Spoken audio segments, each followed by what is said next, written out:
check the YouTube page. You'll see it eventually. Her in. Hook 'em. Yeah, hook 'em. Bring her in. Whoa. Bring her in. Oh, she a big one. Oh, it's a tough one. Oh, she buffering. Oh, we're doing rolling a rope back now. No. I don't know. Let's see. We gotta wait for that to come up. Now we'll get going eventually. We'll get some stream health going on. I think you got a problem down there. That says skipped frames detected. I don't like that. See, we didn't reel nothing in, guys. So we're shooting blanks. Give it a sec. Are you still recording on the widgets? No, I closed that out.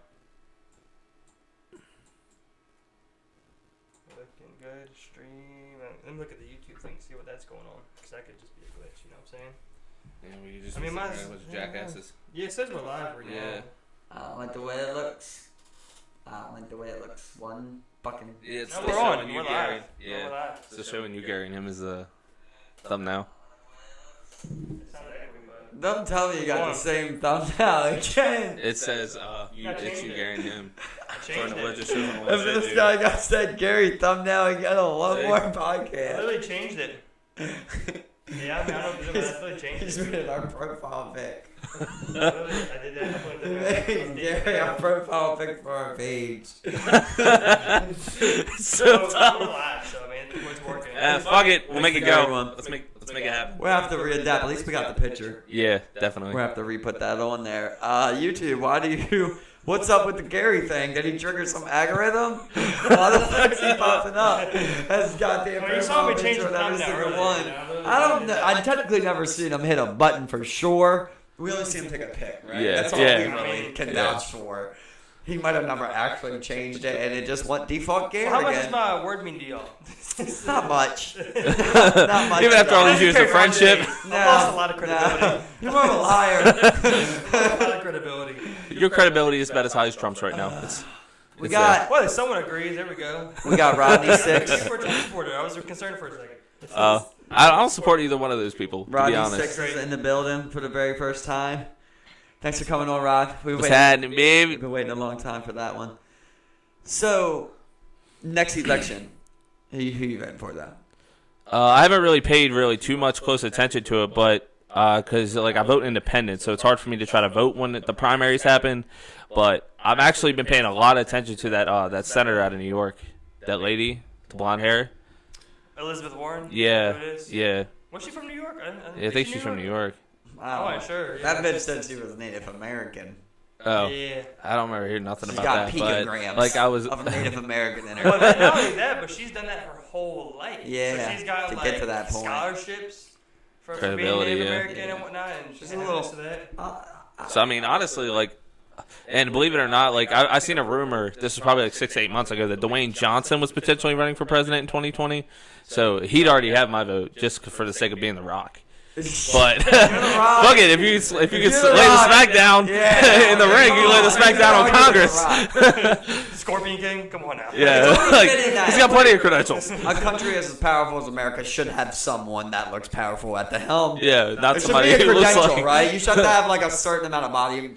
Yeah, weight not or somebody who some looks like body they made a mass. gay porno with Vladimir Putin. You should have to be super muscular, man. Apparently, one thing with Putin is that he's special forces trained, he's legit trained. Apparently, but we've never really seen any proof of it, and they've been known to lie over there. They say that the way a lot of people break down how he moves, it shows that he has some type of formal training in that aspect. I mean, no training videos, but I mean, from what people have seen, just the way he's kind of carries himself, where they say that shows that he's trained in some fashion. So are we starting to believe I mean- now that he's the reason why Khabib Nurmagomedov he is rides- as successful as he is? He rides bareback horses shirtless. I mean, no saddle. That's all I'm saying. He can for sure play the hell out of some hockey. You see, he plays hockey every year. Did you Oh, watch? wow. Yeah. Did you watch that goal he scored? I watched him play hockey. I watched them literally They don't ice skating with They don't do nothing training to wheels, him. and then he No. literally not really what training was, but he was literally moving at a fraction of what you can. At No, bro. And then he scored a goal. He He looked good on ice, from what I saw. Well, at least we know they're not doing a remake of the movie The Miracle anytime soon with Putin as starring. I'm thinking Mighty Ducks. Oh. With Putin as the coach, you know what I'm saying? Mighty Ducks was a hell He of a comes on movie. shirtless Right, with all a gold 3 of chain. them. His shirtless with a gold chain. Fuck it, bring Charlie Conway back to head coach the team. What's up? You good? Is it Yeah. bothering you? trying to share on here. We should. Honestly, you should be able to just share it from the Facebook. That's what I'm doing. So I share it to the Facebook, and just go from there, and and be all good. But I mean, fuck that guy Putin. In all honesty, that guy's a fucking. It's just like something came out today.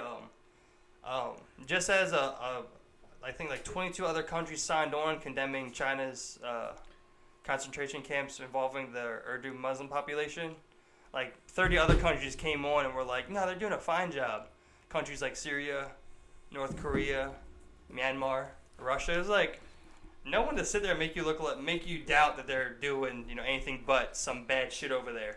When North Korea and Myanmar sign on something, they're like, look, they're doing it right.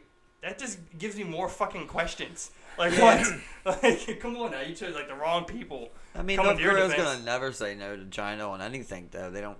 That would be the last thing they could do in the world. It's like, and if Russia signs off on something, it's like, well, okay, Myanmar and Syria, then you're like, okay, like, this is some bullshit then, 100%. The easiest way to be North Korea would just be cool with China. Yeah. They ain't gonna do shit to you if you're a Chinese ally, that's for sure. Chinese and Russian, that's where they get the majority of their exports and imports. That's about it. Well, that's why China is honestly so successful. Talked about it before, yeah. Yeah, exactly. Yeah, that's why China is so successful financially when it comes to that state. I think the population, it's like less than 1% has actual access to the internet. Can you have a democracy when you have 2 billion people? I think it's tough, but I'm not sure whether unless you form some other new type of government. Or you just text the vote. Yeah.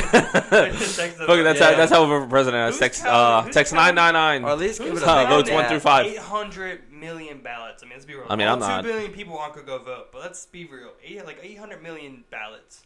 You're looking at. America's election, you had upwards of 100 million. You would at least have to do longer fucking terms. Either doing that every 4 years. Yeah, I'd say you do. Like they should honestly up the terms probably every 6 to 8 years. That way. It gives the American Republic. Because honestly, how much of a state can you actually make on a country in 4 years? Yeah, I agree with that. I do agree with that. Like it's just like with the NFL. All right, so they're thinking about changing the regular season game to 18 games, just because of the fact that there's too much time in the preseason. Do it like this. Just do it as one term, right? You can't get reelected, right? Because that's for 8 years. Just do it. Yeah. Okay. Yeah, exactly. Yeah, do an 8-year one term because most of these people, as soon as they get elected, they're trying to get reelected. They're already focused on reelection.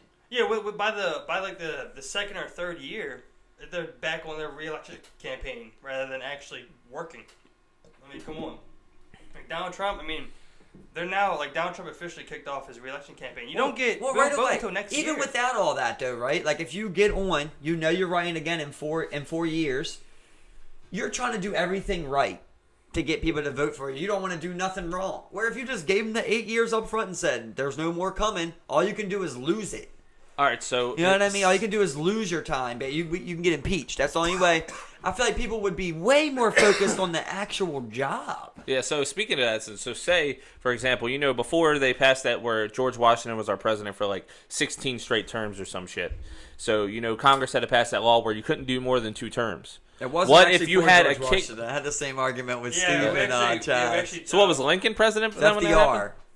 Okay.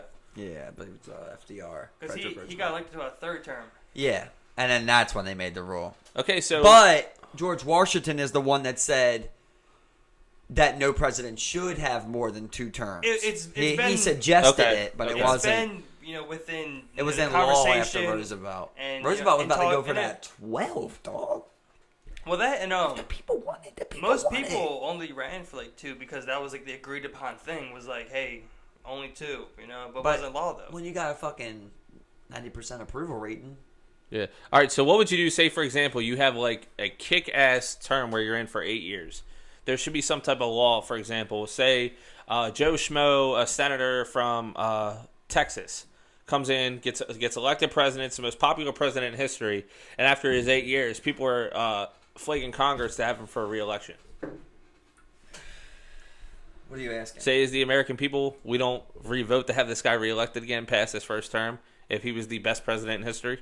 Are you saying After 8 years? Yeah. Like we're doing the one term, 8 years? Yeah. Say, for example, And everybody... now he's the best president ever? Yeah. Say they don't, like, make a change to that? Because you mean I to tell me think- you wouldn't rather have the same guy that's fixed your without- country stay there? If it's if not broke, you don't take fix it? away the executive order, you could have something done like that.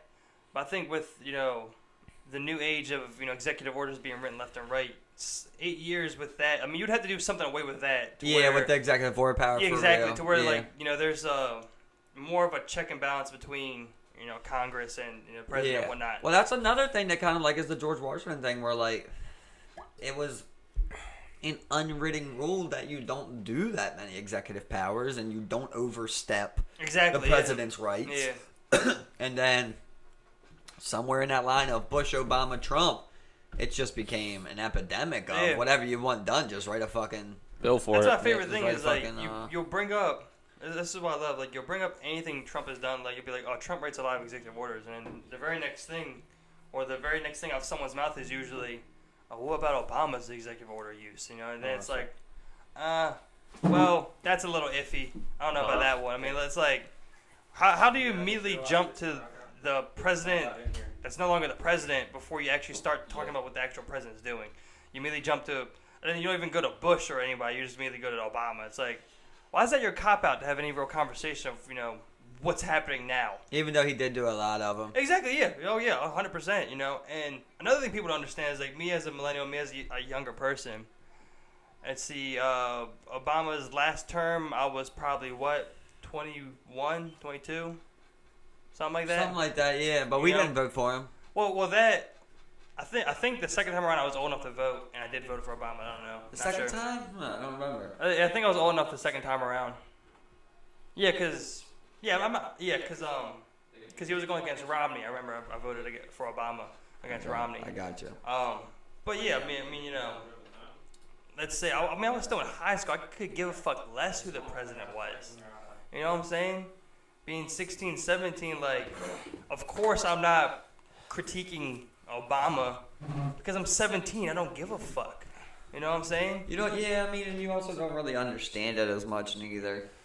Yeah, but it's also like, am I going to go back to when I was like 16, 17 and just be like, oh, I remember that thing Obama did? No, I mean, like, Obama's 8 years was a fucking, it might as well have been like the blink of an eye. It might as well have been a dream. You know what I'm saying? Yeah. As far as it goes for me. I mean, Well, you also gotta remember though, we live in like an era where it's not what have you done for me, it's what have you done for me lately type era. So people aren't gonna sit there and look at look at Ronald Reagan, look at everything he did when he was in office. So nobody thinks about that today. Like they're only thinking about what's going on in today's The worst society. part is just like how if you go like, all right, I don't like Trump, then automatically it's like Obama. Well, what you want, Hillary? It's a cop-out. like, don't want Huge either cop-out. one of them neither, bro. Can we be? Seem like shit to me. Can we have a constructive conversation of this president? Or are you just going to be so blind? I think even like the most hard-earned Obama supporters could even be like, well, that thing he did was kind of iffy, back in 2010. Yeah, but I mean, or it's the this same and thing that. with Obama's people. If you say, well, I don't really like Obama, and say, oh, well, you think Trump's better? It's like, My main point that's is not like, the way you You should get go about offensive. arguing. Yeah, they get my main offensive point to it. is, you ask a Trump supporter, you're like, hey, what's going on with this whole immigration thing? Like, why can't we get anything done? Like, what's up with this, all these ICE raids in these camps and separating families at the border, which, no longer happening, so we know. But then their immediately next answer was like, well, Obama deported the most people out of any sitting president. And I'm like, you're saying like a bad thing, but that's, the same person that you hate just did something that that you cheer the current president on to do. Just like Right, now you're an using extreme it against hypocrisy. me. I can be, even me being left Democrat, whatever you want to label me, I can be I can constructively critique past Democratic president, or even like the new age of like the Democratic left. Or I can be constructive of that. I can sit there and be like, yeah, I don't think that was the smartest thing for them to do, or this or that. Absolutely. I don't follow these people blindly. But when somebody says that, then you go, it's like, it's tough to even be entertained by having a conversation beyond that point, because you go, I guess that you don't understand the world evolves. I guess you don't understand that we don't see population decrease. We only see population increase. Yeah. So therefore, every next president is usually gonna deport more people than the last president. Yeah, like He's I'm gonna not drop like more bombs than the last president. Like, don't get me wrong. And that's Like, not necessarily saying that he's doing more war, that he's doing anything. It's just the fact that there's way more fucking people, you know? yeah, There's- well, deporting anybody, you know, it sucks for them that, you know, they're trying to come over here and do something, you know, to better themselves. But at the same point, you know, if you wanted to come over here and better yourself, you should have done it the legal way in the first place. But do you know that 70% of people that come here legally on a work visa, Yeah. and then they let it expire, and that's how big they become illegal. Yeah, So but I mean that's then then you should redo. I mean, as far as your work visa, even like if they have like documentaries and shit on Netflix, like National Security Border Patrol, like stuff like that. Kind of like, this is my favorite thing where it's always like, why do we always blame the person though, Rod? Right? What did Trump even tell you about his taxes? He's like, yeah, I claimed bank fraud because that was the smartest thing for me to do. I worked the system, right? And I'm gonna try and change it to where people can't work the system no more. It's the same thing like that. You just gotta make a positive outlook of it. If you're a broke ass immigrant family and there's a system to be worked, you're gonna work it. Exactly. Why do you blame the immigrant that worked the system? Blame the system that allowed it to be worked. And I mean, realistically, you know, some of the most vulnerable people coming to the border, I mean, there's a 7-year process for, you know, migration, becoming a legal citizen, and even putting towards. Most of these people don't even have the money to even put towards the application. You know, I believe the application costs money. You know, not anybody can just fill out paperwork to be a U.S. citizen, and a lot of these people can't wait 7 years. I mean, we're talking, lives in danger. Somebody. And Sandy's actually over here from Germany. She's on a visa, even though she's been over here for so long. But Uncle Tommy's wife Aunt Sandy's over here. They don't care if you're white, though. I mean, they don't care if you're Asian. They don't care if you're European. They just care if you're a legal Mexican immigrant or from South America. That's as simple as it is. I mean, there's many of Chinese immigrants that come over here illegal.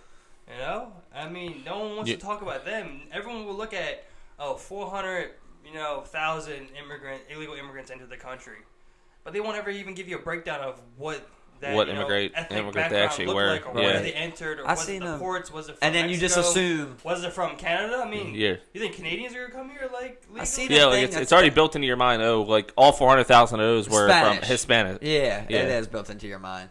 But I seen a great meme earlier. I don't know who the guy was. Sorry, but it was he was saying like on the thing. He's like, imagine if America's government got overthrown, and there were gangs of murderers going around and raping and stealing and killing people for their property, and then you took your son to flee to Canada, and when you got to Canada, they took your son, put him in a detention center, and deported you guys back. That's the same exact thing. Yeah. That's the same exact thing. Exactly. And, I mean, yeah, bad guys do come in with those people. You know, I mean, what percentage is that? What's the breakdown? I don't know. I mean, it does happen. But are you going to deny those people just because, I mean, if people want to get in, they're going to get in. Those illegals are not, I mean, I'm not saying just let them all in, but, I mean, come on, I mean, why is that that's your main argument? Oh, bad people are coming. Remember the other day you said that famous quote of, with the justice system? Yeah, exactly. Yeah, I would rather 100 guilty men go free than one innocent man go away wrongfully. Same thing with an immigrant. That's the same thing with an immigrant for me. You can put that on any social, program out there. People's first argument would be, "What about the people who abuse it?" So what about the people it's fucking helping? Can we talk about those figures? Let's be more positive for real quick. I've never. People are gonna abuse anything you give them. People abuse government tax breaks. Yeah. People abuse claiming Joe Schmo's kids down the street, and you give them $1,000 of it. Yeah, I mean, there's and taxes, that's the thing. welfare. But I'm talking about more of like claiming that you reach that EPA standard that you're supposed to reach, so that you get that $14 million carbon dioxide write-off. And really, you released 27% into the air. You just lied. Yeah. And until someone investigates, no one's gonna know. Volkswagen, you fucking they just bitch. stumbled onto that, bro. Who knows how long that was going on, bro? Some random guy did tests and because he thought about it for a moment, was like, hey, there's no way they're able to make this many cars at this burn rate. Diesel cleanly, and he decided to look at a couple of them. The cars, aren't, doing it.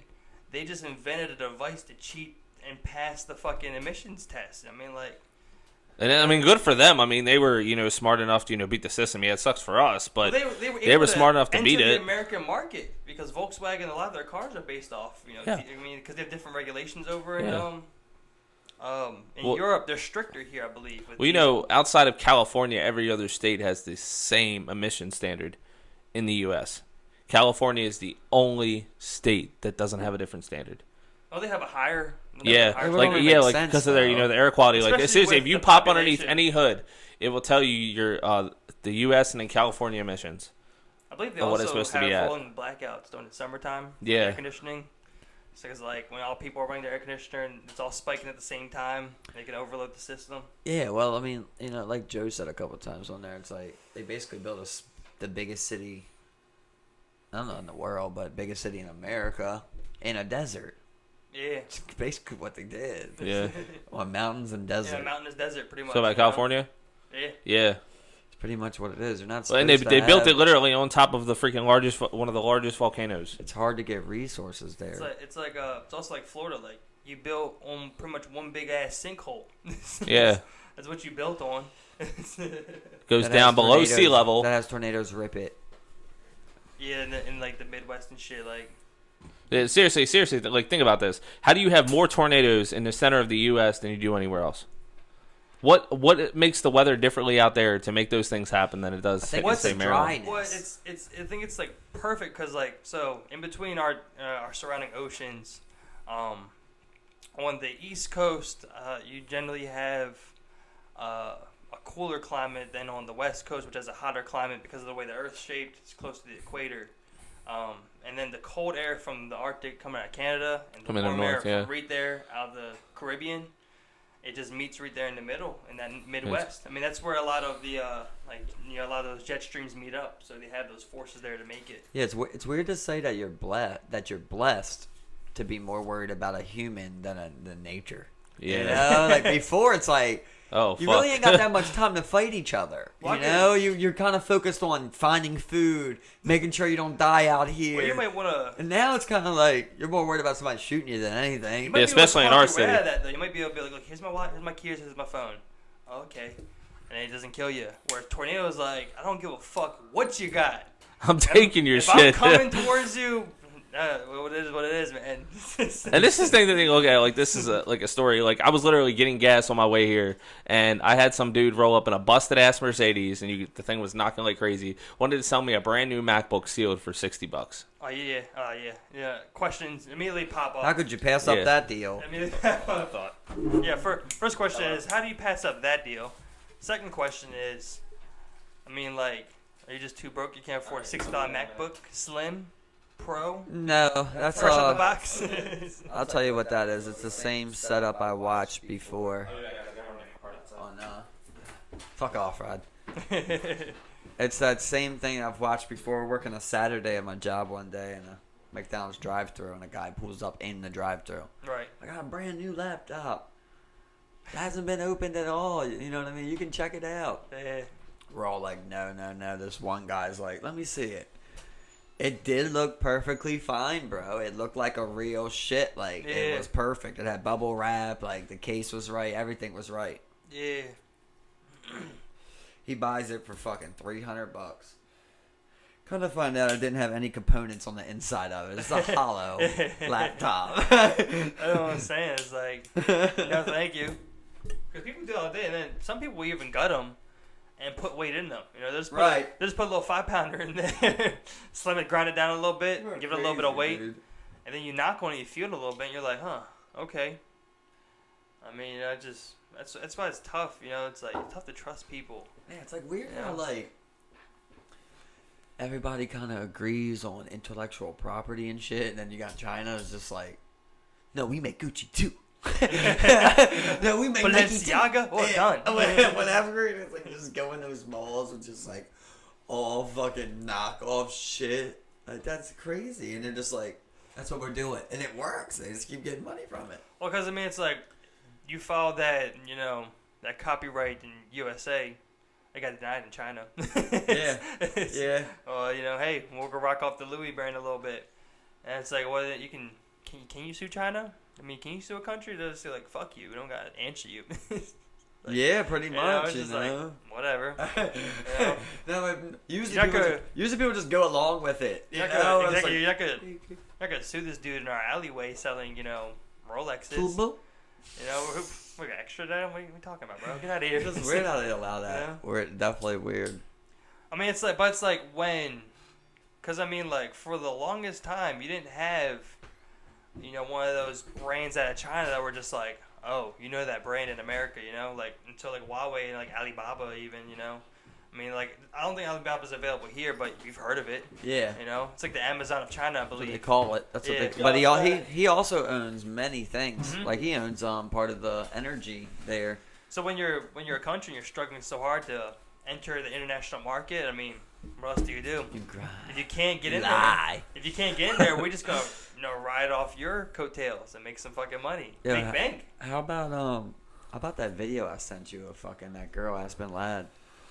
Oh, Wasn't kid. that crazy? Did you see that, Rod? No, Of no. her way in, the main Man. event, the girl that fought this weekend. That's what No, cutting- like that's I what didn't even cutting watch is? the like after Faber knocked So what- Simon out. so Like he then- was just bitching 45 seconds. Yeah. What's kinda- what's your usual fight weight compared to weigh-in weight? It's usually 10 pounds. So you usually go. That's where they want to be at. Not me. Just You- because so- I want well- to. So you fight at 135. You weigh in 135. Then fight 145. No. So 10 No, pounds. no. I'm saying, what's your difference between your You're weigh-in weight to your fight weight? Oh, well, that's usually way bigger. Usually people are going out 20 pounds at least. Yeah. Why Sorry, so for example, like they It's said, like, so and this is- ridiculous. Because And- you can't do it because of different body builds. Like you, Steve, like you would never fit the height of the weight you should be fighting at. Right. You know what I'm saying? You're right. never going to fit that. You would have Okay. to cut down to the people your height. Like, it's a, Like like, if there's, you just put that weight back on, then it's like. So look at it like they had a documentary come out of like Chris Cyborg. Dog, at her normal weight, she walks around at 173. She has to cut 40 pounds, She dog. fights it, About God 135. 145. Is it 145? Yeah, okay. She cut the She 135 cut. a couple But times. she's still She cutting cut 30 serious. pounds. She cut the 135 bro, a couple times, She, but- Still cut they 30 had a. pounds. Yeah, they had a. 30 pounds. That's the people like And that's not including with the water you're gonna put back on after you weigh in. So you got to figure you're adding about 10 pounds of water back Darren on. Till cuts 30 pounds. Baron Date.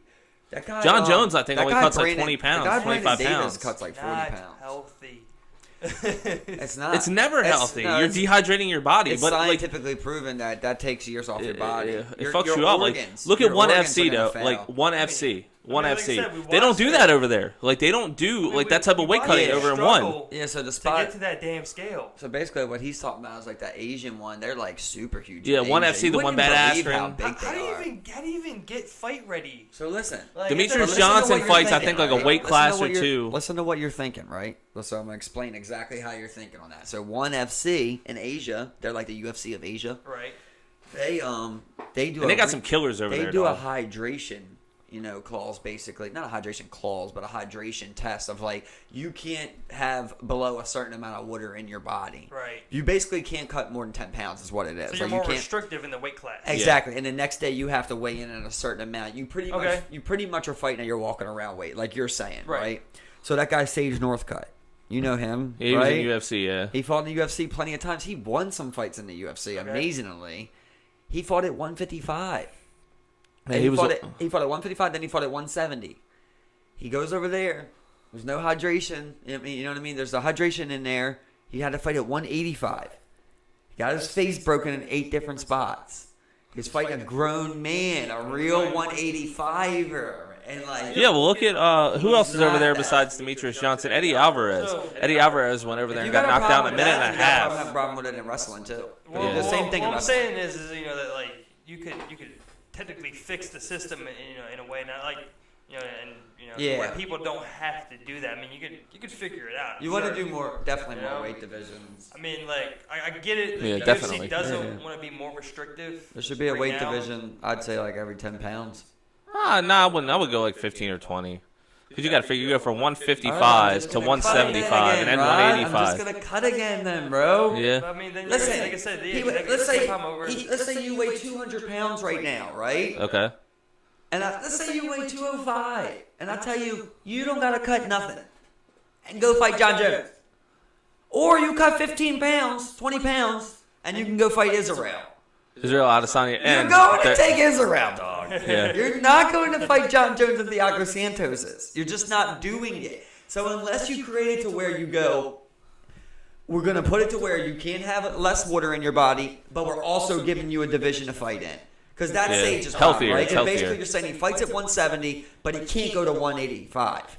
Right? But that 5 pounds, maybe at 180. Do you think He maybe could have made that It work. makes it too restrictive, and then you diversify your talent too much to where you only have a certain amount of fighters in each That's one. what people think, where you're right? lacking? But I'm asking. right, but boxing does that, right? Boxing Yeah. has one every 6 pounds, right? Right. And the main reason big boxing fights don't get done is because of all the organizations. You got the IBF, the IBA, and all that. WBC, and the WBC, and none of them would ever want to agree on their guy versus the other people's guy. They're scared to lose that undefeated O.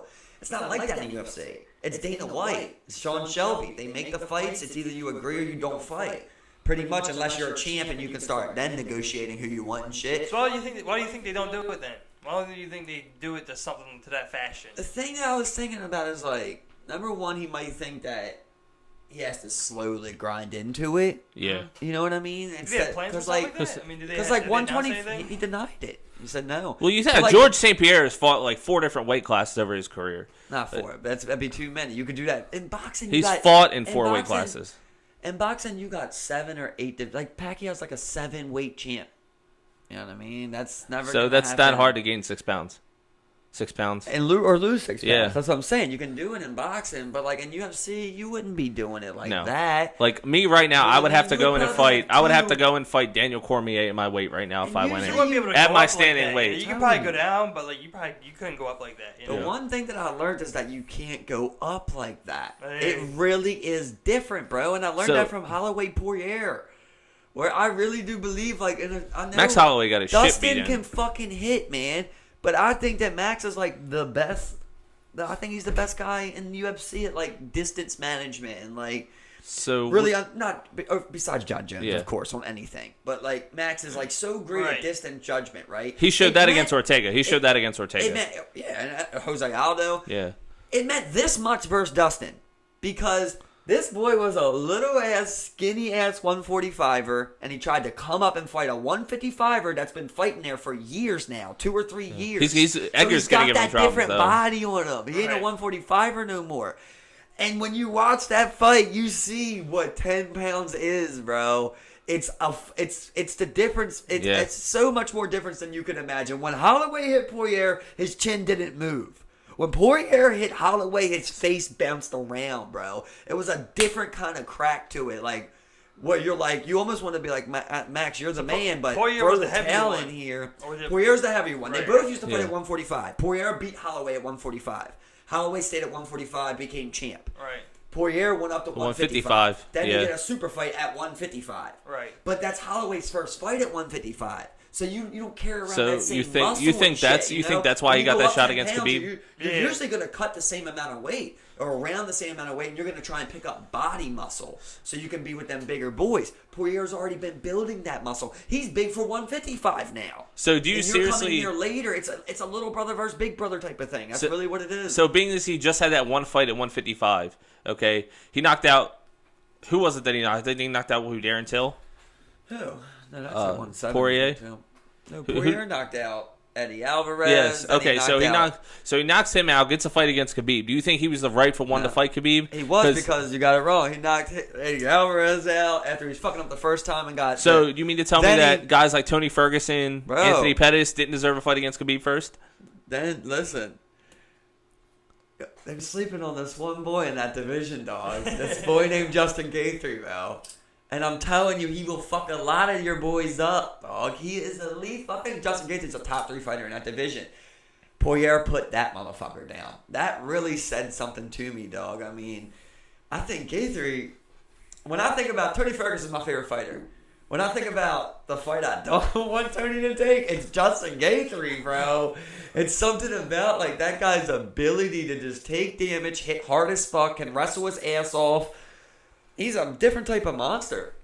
You know, like I said, Tony's my favorite fighter, so of course I always wanted him to get the title shot, but he got the injury, and then he turned down the fight versus Poirier. Yeah.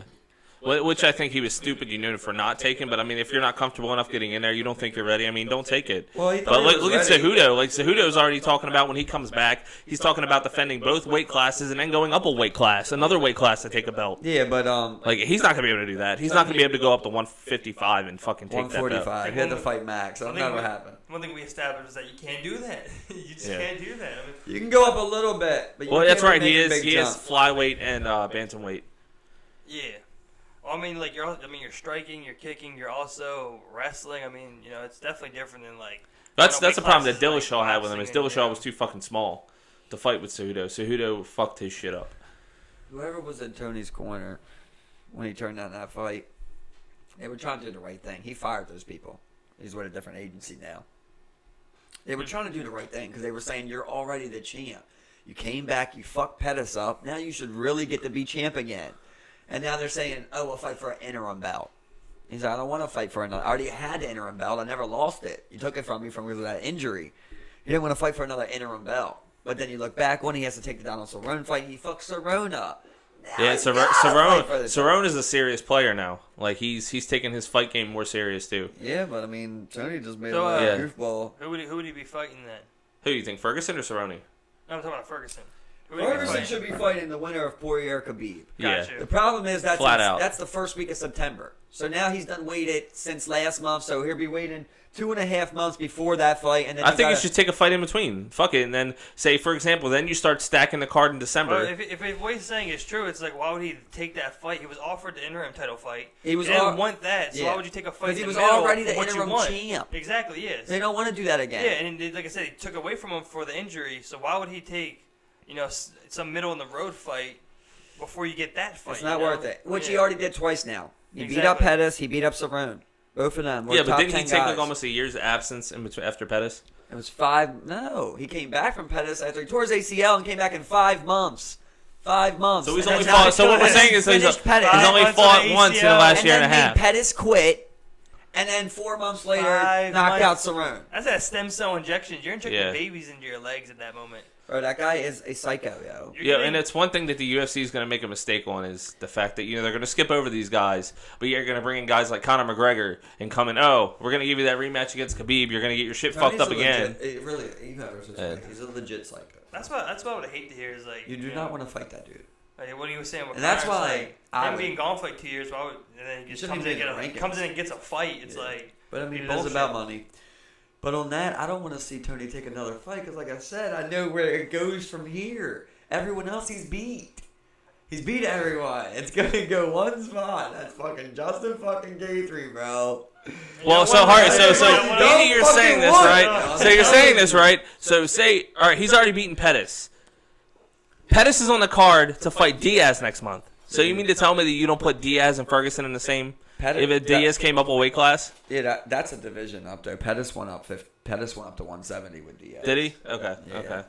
So So, fighting up there. So. Whoever you throw at him, if he's not the champ, why would he take it? Yeah, Tony. so who is the current 170-pound champ right now? Is that Usman. Is it okay? Yeah. You mean the dude with the jelly knees? Yeah. I don't understand how you fight like that with knees like that. I have no don't get idea. it. I do not get Well, it. apparently he made Tyron Woodley his bitch at that point. Because he beat that man. Like, that should not have even lasted as long as it did. I'll tell you what. Ain't nobody at 170 I see that I'm betting against Usman again. No, fuck no. I would have won. I big mean, if money Nate that night, Diaz boy. bulks And I up a thought little Woodley- bit, or you have a guy come down from like 185, maybe. But What do you, that's a tough division, man. Like, Usman ran roughshod through that division, and they're like, and honestly, I really hope they don't fuck him over and put like an interim title fight in between and make him fight that person, because in think the it end, it's not gonna be matters. worth it. I don't really think it matters, but Kobe's still the interim champ technically. But I think he beats Kobe. He beats Mazadov. He beats Askren. He beats Woodley. He beats Till. Askren's just a wrestler, dude. Like, he was 19-0 and 1. But, I mean, like, they have some serious killers over there now, but he did it wrestling. You can't just wrestle in the UFC. Brock Lesnar found that out the See, hard like- It way. wasn't just one. You know- got a little bit of information, but you don't got it all, Rod. That wasn't Bellator. When I know he fought it, but he fought Bro, he Paul fought- Daly, I think, in Bellator. He fought Douglas Lima, who's a fucking badass and would fuck up a lot of the guys at 170 in fucking UFC. Douglas Lima landed one punch. He fight Is that the guy that knocked out MVP? Yep, exactly. That guy landed one punch on. And MVP was undefeated before that. How good is Bellator comparatively to the UFC? Bellator, honestly, dude, they got a lot of sleepers over there. Like Ryan Bader has been running fucking rough shot in heavyweight since he moved up. That's a joke in my opinion. Bellator to UFC? Yeah, it's not even close, bro. I could care, bro. From the quality of the fighters, no. Literally, until you get to their main card, you literally see guys with like 1 and 2 versus a guy 2 and 3. Gotcha. You're like, what the fuck? You seen that was like watching like you guys can't fight two guys 0 and 0. They're under. Fuck, man. I don't want to see two. I mean, I hate to say it, but two losers going at it. Like, how is that on your pay-per-view cards? It doesn't sell you. I mean, that the same people that own Bellator is the same people that were running Strikeforce. Yeah, Scott Coker, which is a really good owner and shit, but at the end of the day, man, UFC they built that brand, bro. I mean, that's what everybody's used to. I mean, you still have some pretty solid fighters over there in Bellator. You mean to tell me that, like, MVP, Ryan Bader, like, I still, to this day, want Fedor to come fight in the UFC. It doesn't really matter, though. But and he wouldn't be able to fight in heavyweight at the UFC. We get his shit knocked out. Bellator keeps begging for that cross-promotion card. That's why didn't they merge with one or somebody else? Bro. Did they merge with one? Yeah, I think that. One separate? No, one. One of their guys from one just came over and won a title in Bellator. Kiyoshi. Yeah. They didn't do no merge. They just did a cross promotion like he's trying to do with the UFC. But their guy lost twice. Yeah, but they've already tried that once. You know, they tried to do it back in the day with Pride, and Chuck Liddell went in and got his shit knocked out by Wanderlei. There's nowhere that Bellator would win the fight, in my opinion. There's nowhere. I think the only standing person they have right now is Ryan Bader versus Daniel Cormier. And he's already beaten.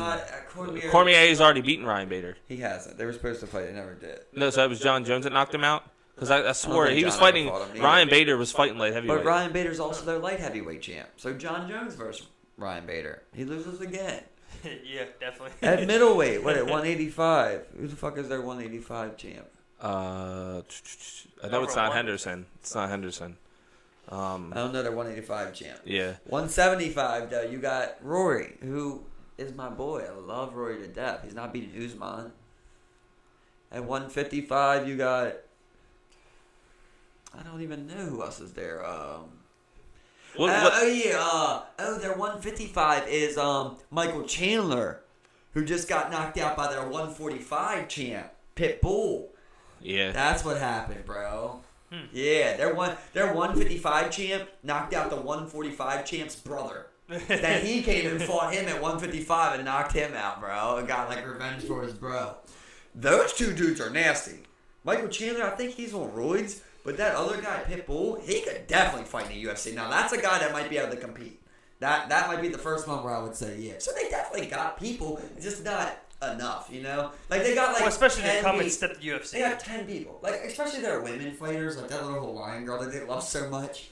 Bro, bring that little Hawaiian girl to any top 3, any division. What's her weight class? I think she's like 115. Is it? I thought it was 125. It might be one of those though. Yeah, it's one of those. Like, bro, she will get destroyed, bro. It's a little girl. Yeah, especially if she goes against like Nami Hunis or somebody like that. She could get her shit split. Amanda Nunes versus every girl on the roster. I bet you'd be the opening betting favorite.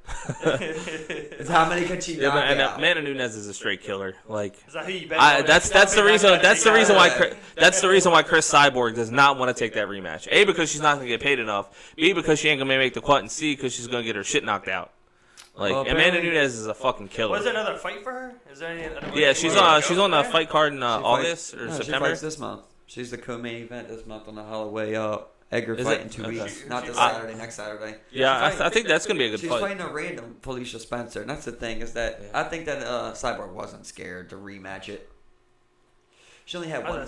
She only had one fight left on her deal. Yeah, so she's just so Dana wanted her to sign a long-term contract in case she won the fight, so she couldn't like be champ and dip. Right. That's what they trying to avoid, like people becoming champ and leaving. That's the worst. Yeah. You know?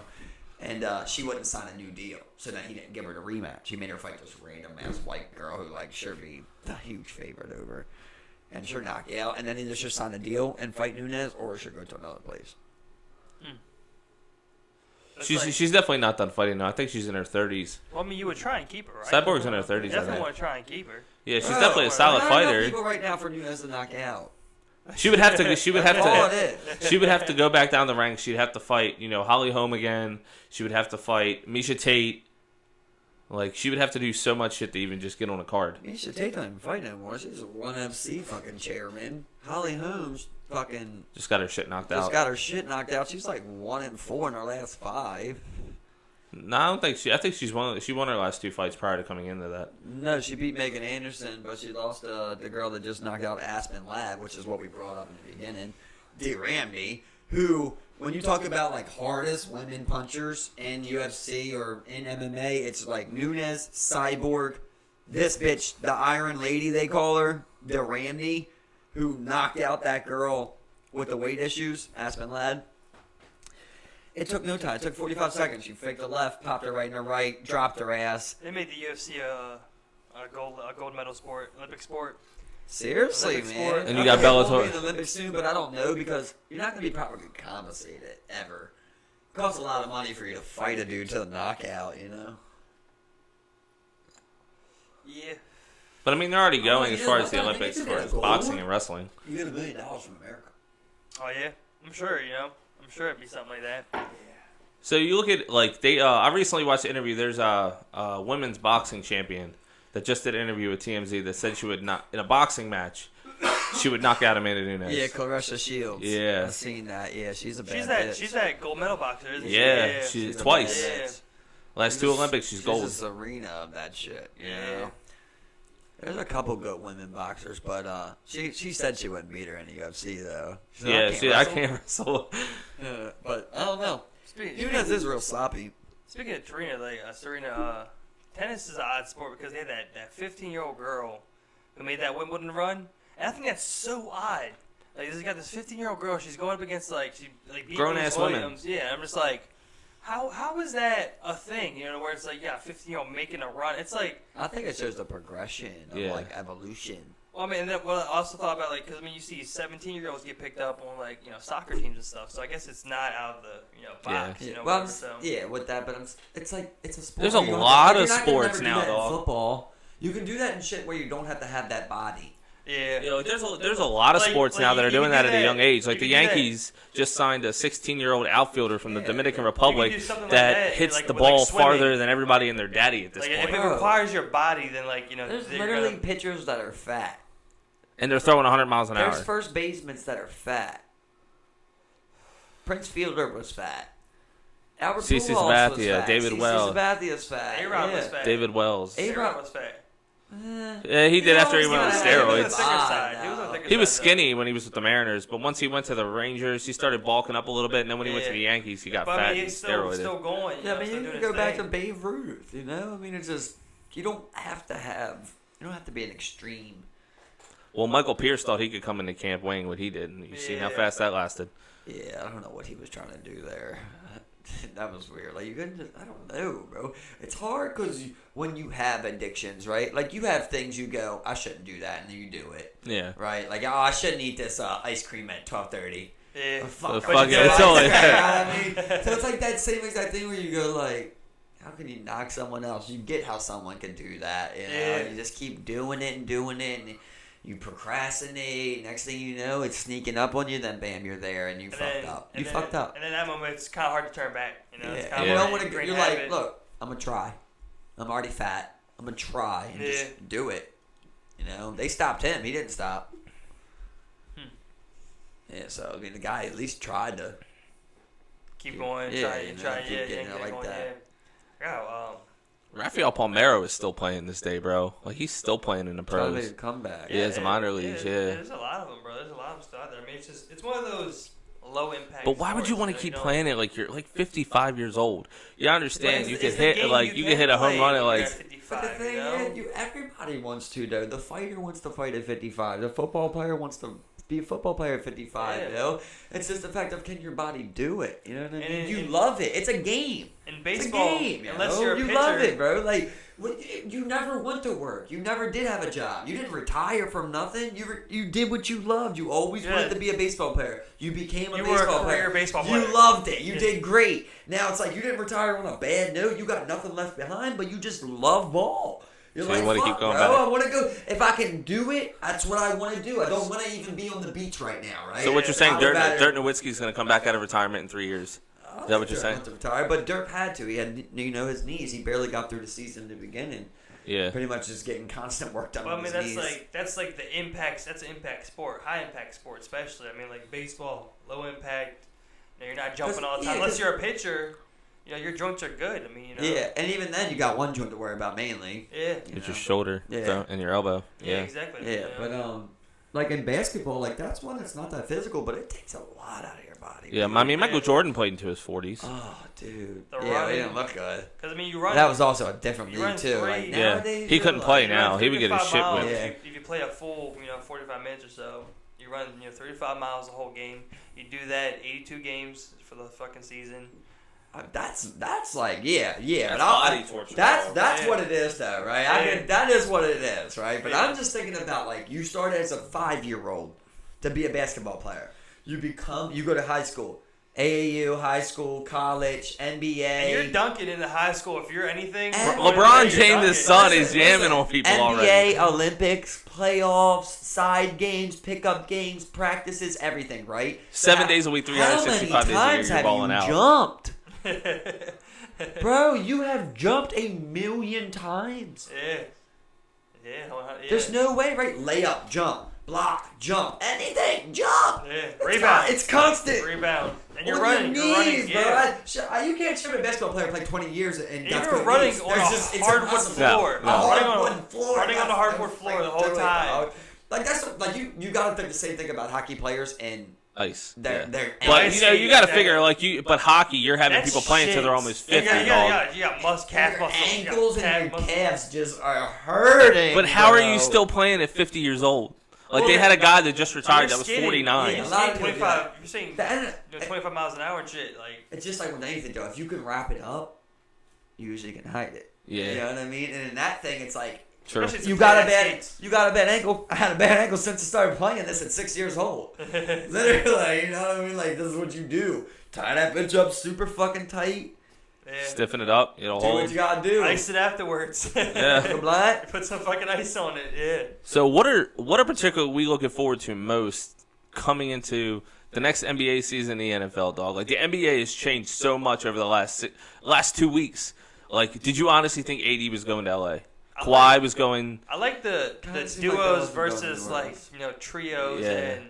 I'll tell you what, I want to see everyone more games this consolidated year. on one team. Yeah, I definitely want to definitely. watch. I usually don't watch no regular season. I usually just Yeah. watch Wait till the playoffs. playoffs, yeah. That's This how year I I'm am. gonna watch the regular season. Yeah, Yeah, because I'm not gonna watch no see- Wizards games. Like I'm not gonna watch any because John Wall is gonna be sitting out half the year. Bradley Beal is gonna do his thing, and they didn't give him no pieces. Like I'm really looking forward to see what the Mavericks are gonna do, what the Rockets are gonna do with I like the Russell Mavs. Westbrook and I like the Harden. Mavs. You Yeah, know, the Mavs the are Nets nice. aren't gonna be something to I watch until just- next year. I just like Luka and Porzingis. I like Zingy since he's Yeah, I think that's you just know, an so- awesome mixture, an Yeah, awesome it's fun. duo. Get that European hookup right there. But they just couldn't find that third star. You know, they couldn't get it. This was the year all to Mark do it. Cuban had to Everyone do was saying sit there and say, DeAndre whip out his Jordan checkbook. To the Mavs, I believe, but Yeah, that was going a to goal He's on in that, the- but he just got signed to. he went to this- the Nets. Yeah, this year they went all in on Kemba though, and he said no. Yeah. So that hurt. But which this, I think. I mean, that was smart. I mean, going in all a guy Yeah, like because you look Kemba. at Luka, you're like, well, how's that? You're gonna run both of us in the court. One of us at shooting, I guess. Oh yeah, definitely. You Yeah. find a way. At this point in the game, you need two ball handlers. It's not just. It's like you kind of need. It's really not even. It's a point guard, shooting guard. It's a point guard / shooting guard. Then you need a shooting guard / point guard. You know what I Right. mean? Yeah, Yeah, I you think a need- guy like like you need John to be able to Wall. get that ball back and forth with that front court. You can't just have one guy trapping Yeah, that exactly. ball. Yeah, that's true. A guy like John Wall or Russell Westbrook, guys that are okay with passing the ball in some extent, but know how to score when you need them to. I think they would be a good fit in Dallas. Yeah, to I be would- Did honest. you say Russell Westbrook? Yeah, that's what I was Yeah. confused about Oh, too. yeah. Did you include him with the passing and assists? Neither one of I mean, those- even John Wall, he's not even the biggest passer. He's- he he's passes not. more than I'm not a Westbrook. fan. Yeah, a lot Passes more. more. Westbrook, but, he can't shoot. He can pass. Yeah, he can pass. He can get people open, but he can't shoot. He's coming off an Achilles tear. I've talked about it time and time again. Yeah. I want nothing to do with John Wall right now, bro. I've argued Tyler. Okay, a healthy John 100,000 Wall. times, A bro. healthy John Wall, bro. I mean, but Well, he's now not- he's not healthy. He's coming yeah. off an Achilles tear, and he's got $42 million due to him for the next 4 years. I mean, you just don't want to see it. It's, Well, it's well, a there's top 3 that. ugliest contract in the And league. you're stuck with it because no one's gonna take that. It's arguably the worst nobody's contract gonna in the take league. that. No one's taking that. I mean, like, if you could at least trade him, at this point. Hopefully he it'd be great, comes but back you with can't. something, but Achilles is something different. But would you sit here and say that you'd pick the Lakers to win a title this year? Would you? I No, wouldn't. I wouldn't take the Lakers, but God, I they're think- gonna be up there. I think it's pretty Yeah. likely. I think it's pretty likely. They're going to be they'll up make there, it but to they're the not going to finals. win. Like, you can't sit there and tell me that you're going to have your starting lineup is Uzma, James, Davis, Danny Green, and Rajon Rondo. Well, this is the thing. I'm gonna say That's right your starting now, lineup. You got some you're not threats. you're not gonna have Davis for half a year. At some point. At some point, I'm just. His eyebrows are going to Maybe, be busted. yeah. He's going to bust an But eyebrow let's muscle. just go outside of them having to deal with the fucking Rockets, right? They got to deal with the Nuggets. There Yeah. ain't no bums. They Yeah, can prove exactly. The too. Bucks. The You know what I Bucks. mean? That would be the other side, right? Yeah. Yeah, it's Eastern Conference, but They got- and the Warriors are still, still gonna be up there. The Warriors, the Clippers. Exactly. Yeah, I forgot about the Clippers. Yeah. Bro, Yeah. and Paul I'm telling you, George. a lot of people sleeping on this year. Utah, bro. Yeah, Utah's Went pretty outside serious. Bojan and got Michael Conley too. That team's starting to fill out a little bit and there. Another team, Portland. Portland's not just gonna roll over. Can't sleep on Portland. Yeah, but I don't Not think the gonna roll over Wizards. at any I don't point. think the Can't Warriors. sleep on San Antonio. They Yeah, always find no exactly. bad. Yeah, exactly. So But I don't think the it's Warriors tough. are going It's to be deep over there. Yeah. I don't think Golden State's going to be the same Golden State. You got to figure Klay Thompson's going to be out like half to 3/4 of the year. So who are you honestly going to put in that fill that role? You're only going to have Steph Curry. Yeah, you're going to have your bottom two. You got Okay. D'Angelo Russell. Yeah, D'Angelo Russell, but what's that going to do for you? I mean, do you really feel comfortable having? Yeah, he came off his best season with the Nets. Yeah, but I mean, do you really feel comfortable? What's his name? Iguodala coming in to play your 3 spot. Iggy's gone, bro. Yeah, he's gone. Did he? Where did he go? Yeah. He's in Memphis technically right now, but LA's trying to get him. That's Yeah, I right. should go to the Lakers or Clippers. Lakers are trying to get him Lakers, in. that'd be cool. Listen, I mean, like, I really think the Lakers are going to make it. They're a contender. out of the I just don't East- see them winning it their Out of first the East, year. it's a little more difficult to say. I don't think the Nets make it. They're not going to make Depends it this when- year. Depends when exactly. KD's going to be out a whole year, so you already know that. I'm looking at the Nets like they could make it. Because I'm just not. What are Well, you they're not thinking? missing playoffs. To They're me, not it's missing like- playoffs. They'll be To easily me, probably it's like like a lower, Nets a high Bucks. seed. But they might- Nets Bucks in the finals. See, I think the Sixers are still up there to talk Yeah. about, man. Yeah, they are better with Horford. They are better with Horford, but And now I think, they're yo, gonna- but when you watch them in the last playoffs, all they had was Jimmy. yeah, all they had, dog. Yeah, you're Simmons right. didn't step up. You're right. Like he Harris pretty much, didn't yeah. do shit. Embiid And looks he was soft. all, I'm sick, I ain't sick, I'm sick, I ain't, what the fuck? Jordan won a finals being having the flu. Hear it, Yeah, dude. exactly, man. Johnson- Like, what Jordan won a finals having the Magic flu. Johnson had AIDS for a couple games. I mean, come are-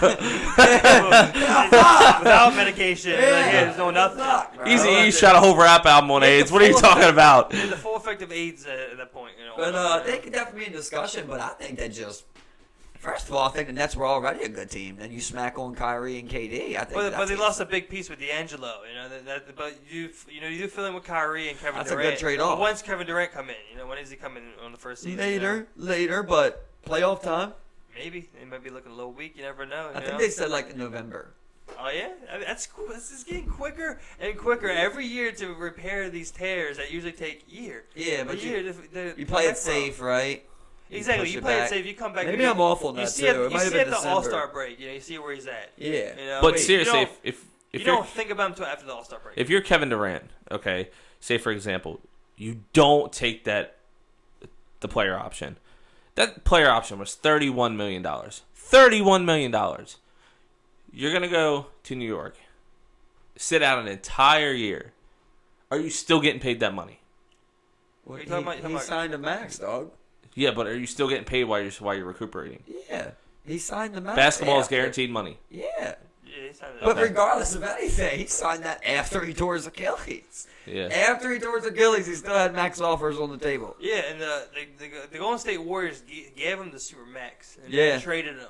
They signed him with the super max. So Yeah. Got more money, and then they traded him away. And the funny thing I about thought that he is- I thought he the funny didn't thing sign about the that option is and then got traded and the got signed only to the reason that Nets. there was first round picks in there from Golden State was Kevin because KD Durant.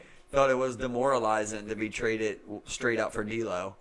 So he made the Warriors add 2 first round picks. I think it is. Yeah. What the fuck, dude? I hope you and Kyrie go die together. You sit there and you're like, all right, first of all, I want the super max. Then you trade me. Not just for D'Angelo. I need to give 2 first-round picks. Right. Well, they're just like, thank you for getting anything. They're just happy to get anything. Yeah. That was a great move by them. Yeah. Yeah, 100%. You're hoping that he just goes and balls out. You want 25 a game for like 40 games. And Are they expected to keep him now? Yeah, It's nice to keep him, especially with Klay Thompson down. Yeah, I don't see it though. I don't see it either, but I think to me, so where do you think they're going to send him? You got to see how the season now played. I think that's going to be kind of a season type of thing. You know, like baseball players, you go into it, you see how they are at the All-Star break. If their value's high, you sell. If their value's low, you keep. Speaking of selling, dog, you traded your best pitcher, Andrew Kashner, to the fucking Boston Red Sox. Who cares, bro? We were shit in the bed. And now you're talking about trading Michael Givens. Yeah, bro. This is the point of this, Ronnie. Is that you rebuild a team. You don't keep these guys on so that what? You can still lose 115 games. The thing that's games still going to come back them? and bite the ass is the fact that you didn't keep Machado. You didn't get shit for him, horrible, but bro. you don't keep Machado. Oh, that was just bad. We did get shit for him. Why is all of your sports knowledge so misconstrued? What did we get for Machado? I want you to tell me what we got for We him. got the Dodgers number 2 and like number 5 and number 7 prospects. We got Diaz from there. He's like our number 3rd now. And our prospect. Yeah, but we the prospects though. Oh, we prospects are like a dime a dozen. Dog. Not on this team. These guys are going to be different. Yeah, you're see. These guys are going to be different, bro. They're The most promising thing I look forward to is the catcher we drafted. They did that trade with Kashner to the Red Sox. They interviewed the Red Sox guy, and he's like, I got to tell you, when those 2 names came up, I shook my head. That's exactly what he said, bro. Mikey Elias, he knew which 2 guys he wanted, where he wanted it from. This guy's sports knowledge is fucking ridiculous. Mickey Lilas, Freddie Cooper, they were all in on it, okay? From the start, okay? And then you had Mike Davis. He's like, he's got this number like I'm down right now. Okay? Oh. Dick Cass, how you doing, bud? They were even on the phone with Marvin Bradley. He called Mark Cuban's receptionist and said, "Hey, I thought you might after this stumble trade happens." with some baseball, but no, you didn't stumble. And he's like, "No, man, not." He's so misconstrued on Like, it. man, like this guy, man. Like, what the hell? We got a lot of sport knowledge going on up here. I'm trying to think. A lot of talk radio. I'm trying to think of when you hear it, like when you're like not listening to like all of Joe Rogan's podcasts. Just like, pretty much talk radio 105.7, you know, and then you read your bulletin. See, I used to be on that because we used to play it at work all the time. Yeah, that's how it is. No work. You're driving the work truck, you ain't got the music going. You pop that on real quick. Listen to something. So we do, but I don't pop it in all the time. Yeah, sometimes Rod it's chill just to have that on there. And Rod might be like 15 minutes, or it might be something I want to hear about too. Yeah. You know what I mean? Like they talk about a lot of shit. Especially when football season first starts, you know, it's really popping. Usually the station where like they typically stay away from politics, and that's one reason I listen to it. In the morning, they get into it now. Yeah, well, you got Ed Norris and Rob Long get into it, bro. They're always like saying some shit. You're just like, why are you even talking this, Once bro? they get into the First sports, of all, bro. I don't want to hear you talk this, and I don't want to hear you talk sports, Ed Norris. Because you have no credentials, bro. I hate it. Like You were police chief who embezzled. Get out of here. Exactly. You're the last person I want to talk sports with. Yeah, like, you have no credentials at all, bro. At least Rob, like you probably paid the Orioles to lose all those years. Get out of here. Baseball. He's an Oriole, like close with the Orioles. He coaches high school basketball. Like yeah, he was coaching at UMBC though. He's got certain things, you know, that he has credentials for. Yeah. That you're like, okay. Yeah, even Vinny Serrato. Vinny Serrato was a GM. Yeah, Vinny's great. Yeah, you know. So you're Redskins, 49ers. He's a Super Bowl winning GM. I'm always like, Ed Norris, like, what the fuck? Why?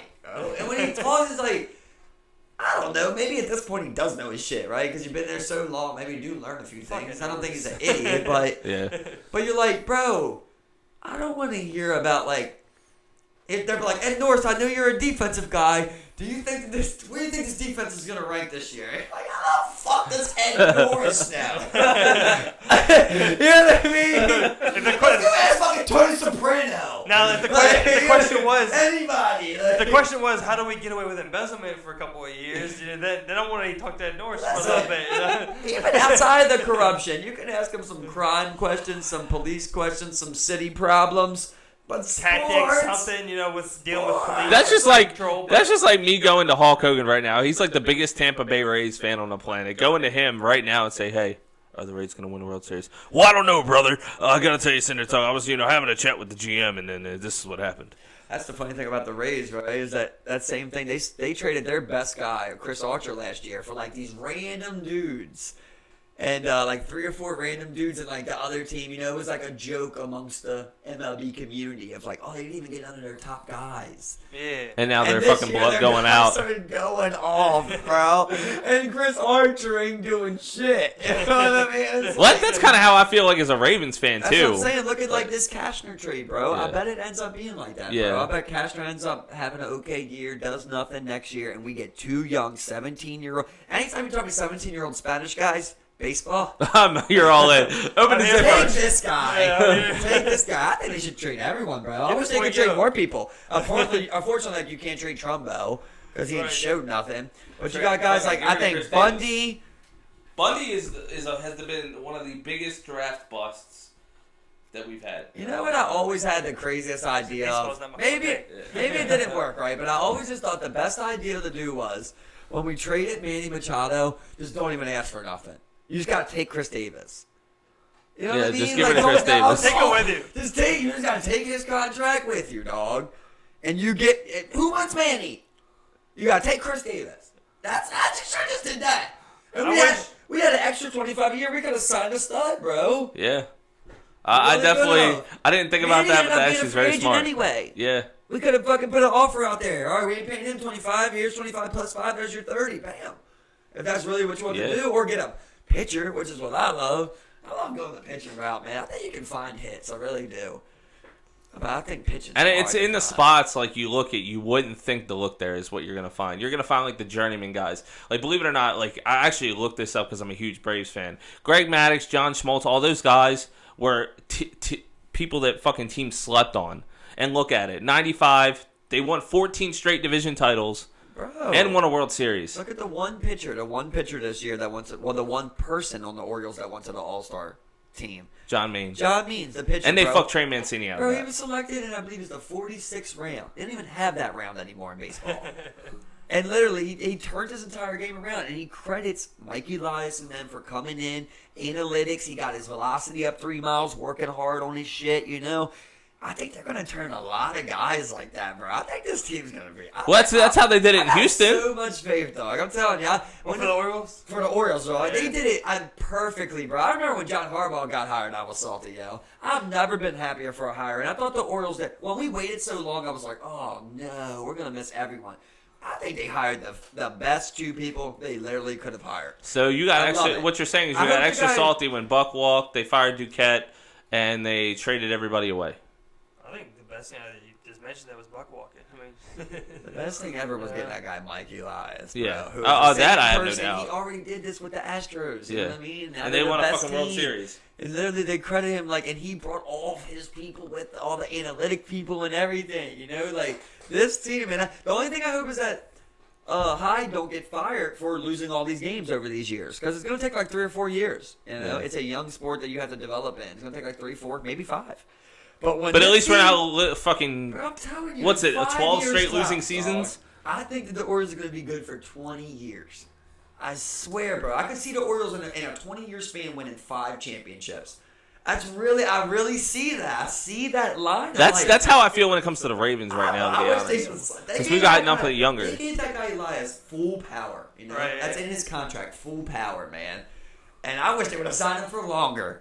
I think it's like a 6 or a 7. I wish it would have been a 17, dog. I love that dude. I really believe in I think they got baseball figured out, dog. go Orioles. Go Orioles. Orioles of all teams. Goes. Just stop making the jokes. I'm so tired of jokes like, how about them Orioles? Like, bro, this is what you do. I've watched like This 3 isn't games the all NBA. year. The It's NBA, baseball. The It's NBA, baseball. soccer, you don't transform overnight, you know? In sports like this, it takes a while.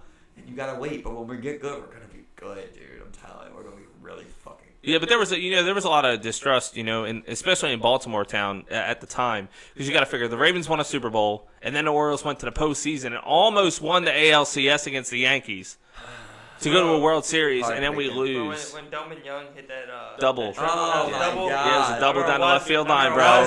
on a pinch hit, wasn't Yeah, it was a pinch Wait, hit, he said and all- that's not the first time he he's done said- that. He did it in Detroit. Yeah. He said everyone Against the Yankees he of said all everyone teams. home there. Everyone went home and tied it up, I believe, or they would take over. I forgot what happened, but Man, that was everybody crazy. was wild, Yeah, bro. It's man. so crazy how That's like, the first sports time can, you've seen like, Camden Yards that lit. give that much, you know? Like, after the Ravens won, I went down, like, Fells and shit. Like, everybody just down there on top of their cars crazy, and shit. yeah. Like, people are driving on top of cars, high-fiving me and shit. Like, it was crazy, That bro. was one of the crazier times I remember in football. That's the Like, craziest. yeah. That's the craziest time in football for Yeah. sure. Dog, you know? I got the Ravens win a Super Bowl in the next 3 years.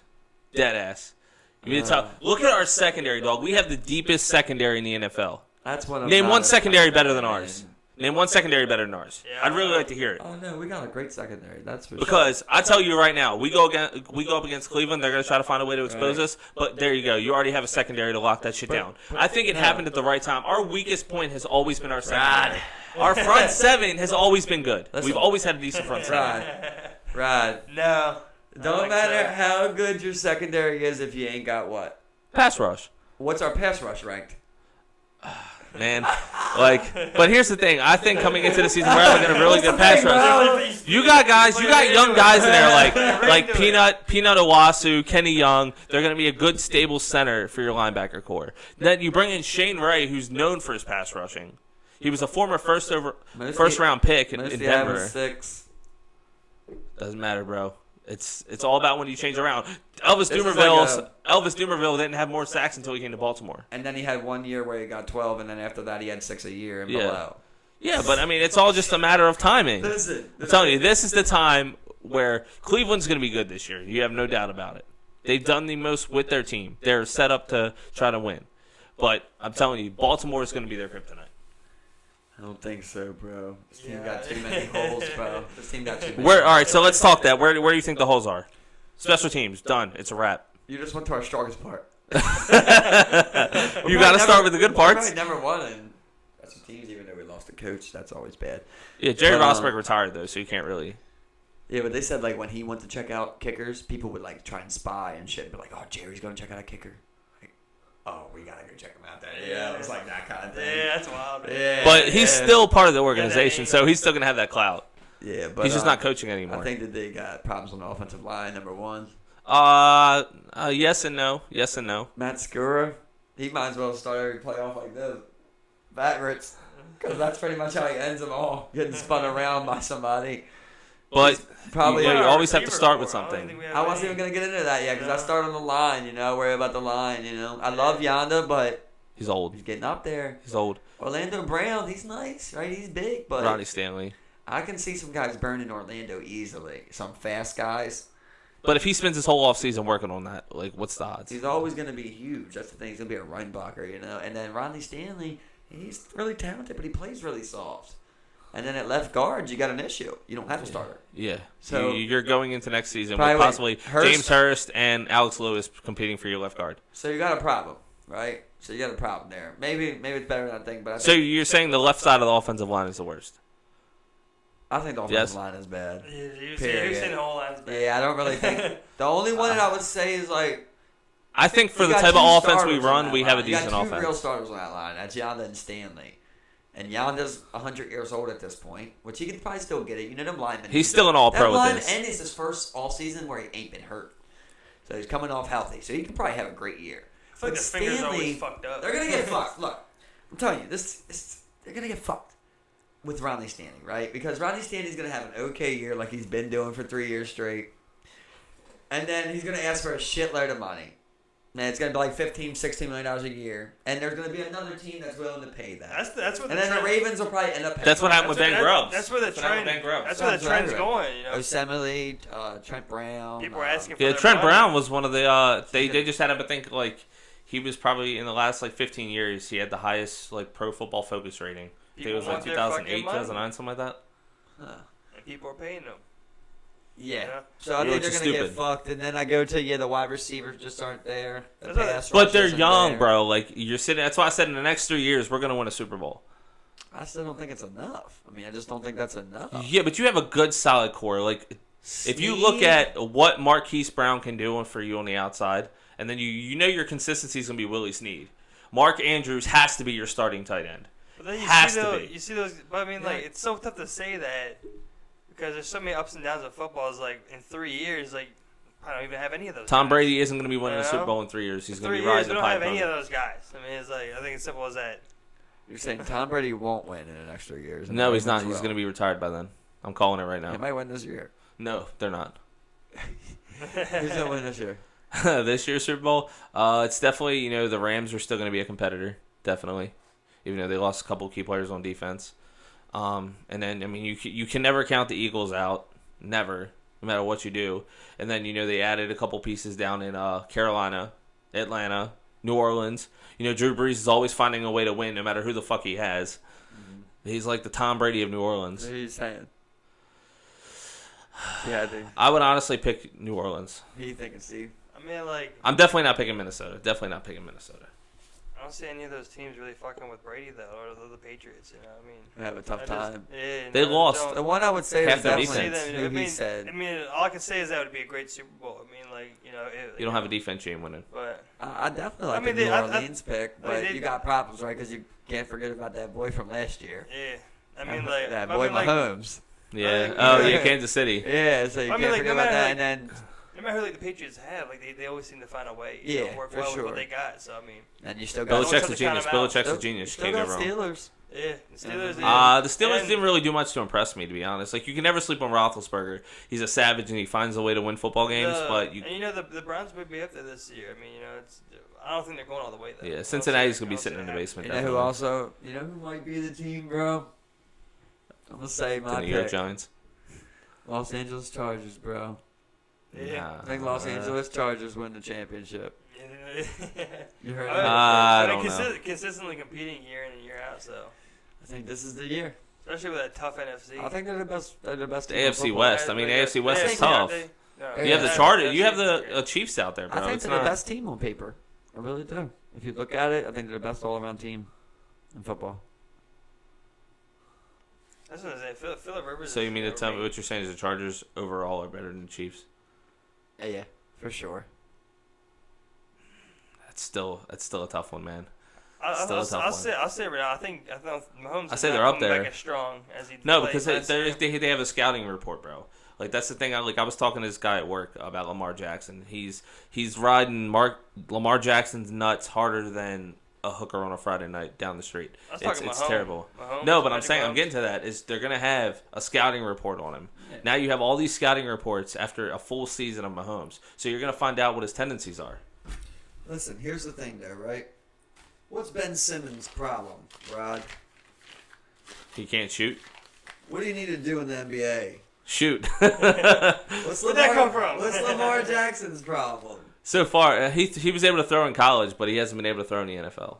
What do you need to do in the NFL? You need to be able to throw and run. I got to throw running in there. Yeah. So we got a problem. Okay, this is one of those things. Vick made a career out of running.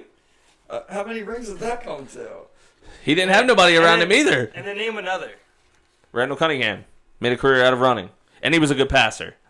I see this. But yeah, but he's a good passer. But this is what guys get Jeff Blake. somebody they didn't live Jeff around. Blake, You like gotta Jeff- watch them Yeah, play. exactly. Jeff yeah. Blake.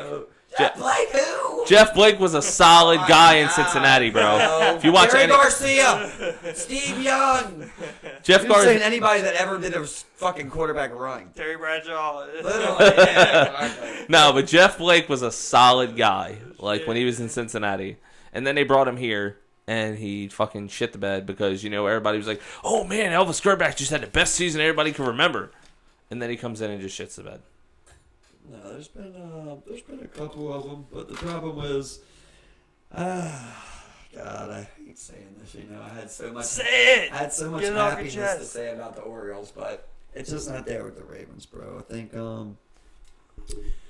number one, it's not gonna happen with Lamar at all. It's just not. So you think we're going to have to get another quarterback before we find winning success? Yep. You know what I would love to Even with say? the offense we're building, the type of style that we're going to. I hate to think about it, right? Because it just shows how far behind we are. You remind me of the Orioles in international signing. You're so far Get that behind, through your head, bro. Rod. Everybody else is leading towards figuring out how to open the ball up, figuring out how to get people open, running back sets, everything, just really adapting. Here go the Orioles trying to beef up. The Ravens and trying to go with this running game. You're not going with a running game because it suits you. It suits you because you got a quarterback, dude. As bad as it sounds, bro, I seen it. I didn't believe it because I watched him in college, and he did have like this flick to him, but it's something about a different level of play. And, well, I guess we will find out in August what he does in the bro. preseason and what he happens in the regular season. I've never seen no one like when I go to like people that I think throw the ball as bad as him that I've seen, it's Tim Tebow and Blake Bortles. I've never seen people actually put the ball into the ground. Like he puts the ball into the ground, you know. Somebody runs a 15-yard curl route to the outside, he puts it in the ground. That's it. I've only seen that from a couple guys, mainly them two. I can't think of nobody else off the top of my head. Jake Locker. Yeah, but even Jake had a nice little. I like Jake Locker. I believed in him. Man. I know you did. I know. You were a big fan of him. Oh, Jake Locker just got drafted by Tennessee. Yeah. He couldn't stay healthy. He couldn't stay healthy. That was his problem. You know, he could not stay healthy. But I don't see it coming. I think as bad as it sounds too, they're going to end up needing a new coach. You know, I think you need an offensive mind at this point. You need an offensive guru, somebody that can get your guys open. I like Harbaugh. I like him, but I just think the game's passing. You know, if you can't design me an offensive playbook, I don't want you as my head coach. That's just what it is at this point. I need to be able to drop 50 at any given occasion. You need new ones. Throw me and play Harbaugh. I guess special teams coach. Yeah, he was a special teams coach that was running. He took over the offense and then gave it to what's his name, Jim Caldwell. They made the mistake keeping Cam Cameron around for way too long. He did. And then you spent $130 million on Joe Flacco, which I said was stupid from the beginning. See, it's so easy to look back on it, though. But you would have let Joe go. I would have, yes. I don't think you would have. I would have. I don't think you would have. I think it's easy for to 100, dude. All right, so look at it this way, okay? So I've always been, a solid Baltimore fan. I look at the analytics first. Okay, Joe Flacco goes on a 7-0 run in the playoffs, 7 touchdowns, no interceptions. Okay, goes to a Super Bowl, wins the Super Bowl, doesn't do shit after that. Doesn't do shit. Doesn't do shit. Really? And the team was no better now than it was then. All you had was a couple better receivers. This has become the theory of the show here. Okay? Didn't he sign the show after he won the Super Bowl? He was signing the contract. He was a Super Bowl MVP. Okay, and it wasn't 7 touchdowns and no picks. It was 11 touchdowns and no picks, which tied Joe Montana with #1 of all time. So you were gonna let the guy that just tied the best playoff touchdown ratio ever, Super Bowl MVP coming off the Super Bowl, go? Yes. Plus, he was. I don't believe that at all, right? Plus, he was in the playoffs. Every season but one? 7 straight years. 7 straight years at a time. Never missed the playoffs one time. But look what defense we had. Listen, exactly, Rodney. Defense. And what did they do the next year? They cut everyone. He lost everyone. Everybody. He lost Anquan. He lost Bernard Pollard. Ray Rice had that shit happen to him. We lost pretty much everybody that he had. Osemele was gone. A lot of people Matt left, Burke retired. Bro. Matt Burke retired. It was a shittier team. And then, the bottom line is, you can say what you want about Joe. Right. Joe showed he could do it, right? It's just any sport you want to think about. Somebody don't just walk out onto the plate and hit a home run, right? Somebody don't just walk up to the three-point line and bang a fucking 10 threes. It just don't happen, right? Obviously, you got something to you. Yeah, I'm not going to sit there and say he's not an NFL quarterback. Yeah. I'm just saying from a fan perspective, the Ravens shouldn't have paid him $130 million. See, I just think it was one of the points where he bet on himself. And he went out and he did exactly what he told you he would do. And as an organization, it's like, look, you owe me. Listen, I think you would have looked like one of the worst GMs ever, bro. Everybody would have been like, this ain't no Trent Dilfer, This ain't no guy that didn't lead you. This is the Super Bowl MVP. This is 11 touchdowns, no picks. I feel like you're just saying a lot of that because we know what ended up becoming what it was. I'm not saying they shouldn't have re-signed the man. I'm just saying I didn't think, based off of his consistent play over the years, He never his You best said- passing seven- season was but after you we won the said- Super Bowl. Well, you said it 7 straight years exactly. in the playoffs. You said Yeah, exactly what we were just 7 talking straight years in the about, playoffs, but he didn't Consistent. have. He's yeah, been very consistent. Yes, he was That point. very consistent, but he didn't have. Really good. He didn't have more than 4,000 yards passing until after he was throwing the ball 50 times. We a were a game. Ryan team. But would you pay $130 million for a quarterback just to have a running team? Well, if it was working good, which If it you was, know you didn't have the passing which it the was passing working. team in place to pay him $130 million to make it worth his while, Listen, why would Joe you do tried it? to get his money before the season, right? He said what he thought he was worth. The Ravens said what they thought he was worth. He said, I'm going to bet on myself, right? He went out and won the Super Bowl MVP with the best touchdown to nothing ratio ever. It's not that it was even a good or a bad thing. It's just the fact that this is what you told him to do. This is what he did. It's the Kawhi Leonard type of thing. It's like he did it. He could have went anywhere. Did you want Kawhi to leave Toronto if you're a Toronto fan? No, nobody wanted to Kawhi to leave. Everybody, you know what I mean? You're hurt. It would have been the Max same. Holloway even wanted Kawhi to stay in Toronto. Bro, what if Joe would have went somewhere that he was successful at? Right? What if Joe goes to the Cowboys and he ends up being fucking Troy Aikman, not Troy, replacing fucking Dak Prescott. Yeah. You know what I mean? Okay. He's up there, or he goes to fucking. Well, right now he's in Denver competing with Drew Lock. So I'm saying he could have won a lot of spots and been successful, bro. He wasn't a bum. I'm not saying he was a bum. I just don't think he was worth $130 million. I'm saying, Yeah, but I'm just again- saying you're kind of trapped right there, you know? Yeah. Because it's like, fuck, Super Bowl MVP, did exactly what I told him to do if he wanted his money.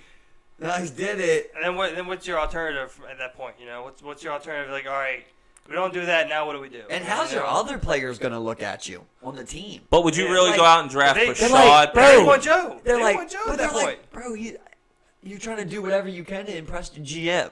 He just won that one Super Bowl MVP with 11 touchdowns, no picks. They let him go. What the fuck, bro? What can I possibly do to make this guy happy?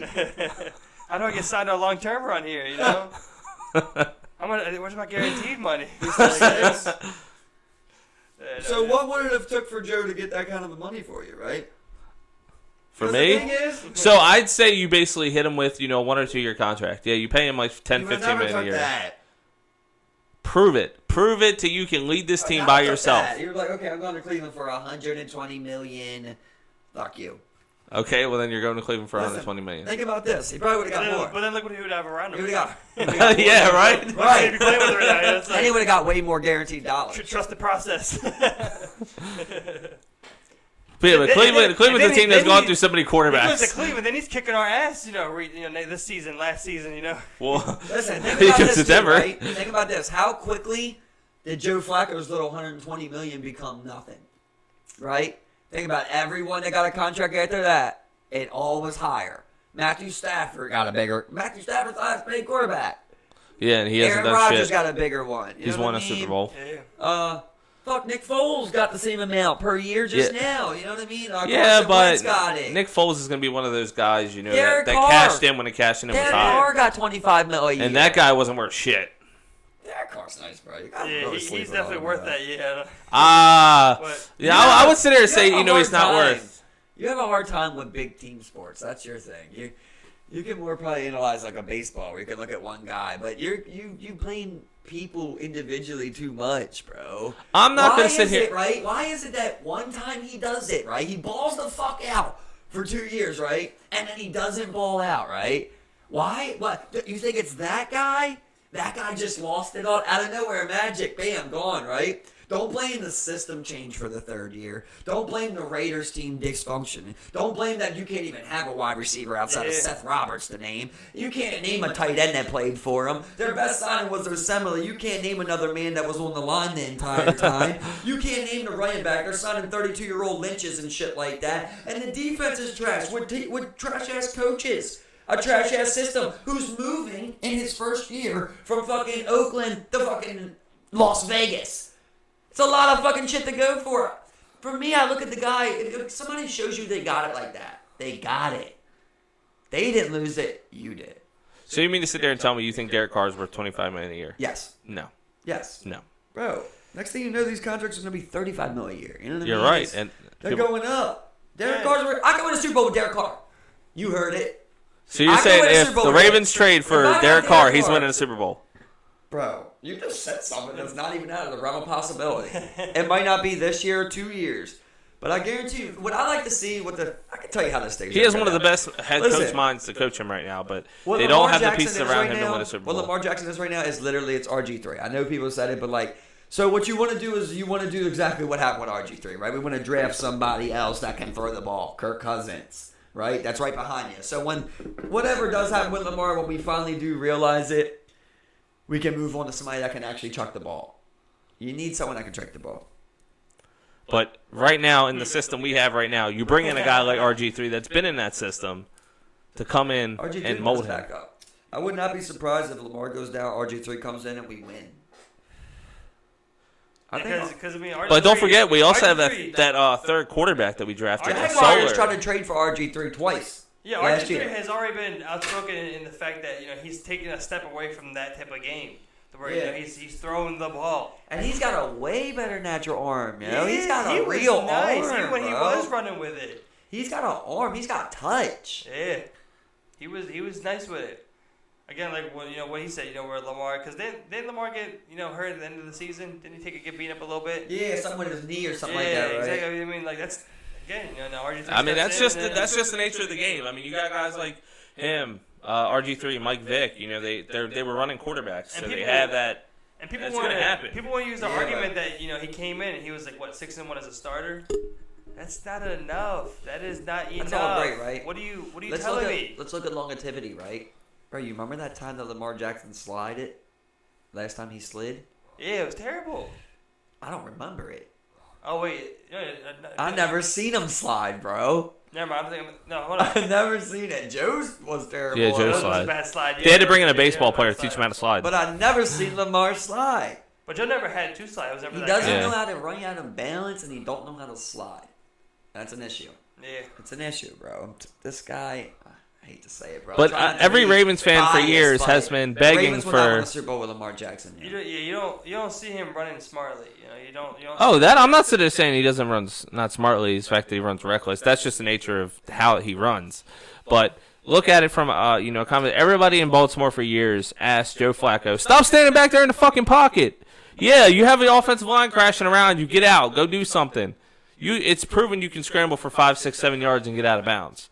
But that's one thing. I'll now that we have a quarterback that can escape it and make moves with his feet, But he can't throw. So then, he didn't have the system that they put him in was basically like, okay, we're gonna have you run. You're gonna run some more. Gus Edwards had the highest average per carry in the second half of the season and rushed for almost 1,000 yards in 7 games. But this is the thing. Not everyone's like has that Big Ben factor to him to where he can just kind of like break out and make that play. He put balls in the dirt, dog. I go off of my eye test. That's the only thing I go off. Well, of, I guess bro. we will see coming in this season. You're gonna have guys out there catching the have to. football. I don't have to see it, though. I know it. I just Mark know it at this point. Mark You can Andrews see- is gonna be the hot topic of our offense. You Clearly, can see when a guy is like going through some shit and he's missing some throws. And you can see when a guy cannot make the throw, bro. He has a problem with screen passes. He doesn't have that natural quarterback touch in him. Some people don't have it. I just don't see it.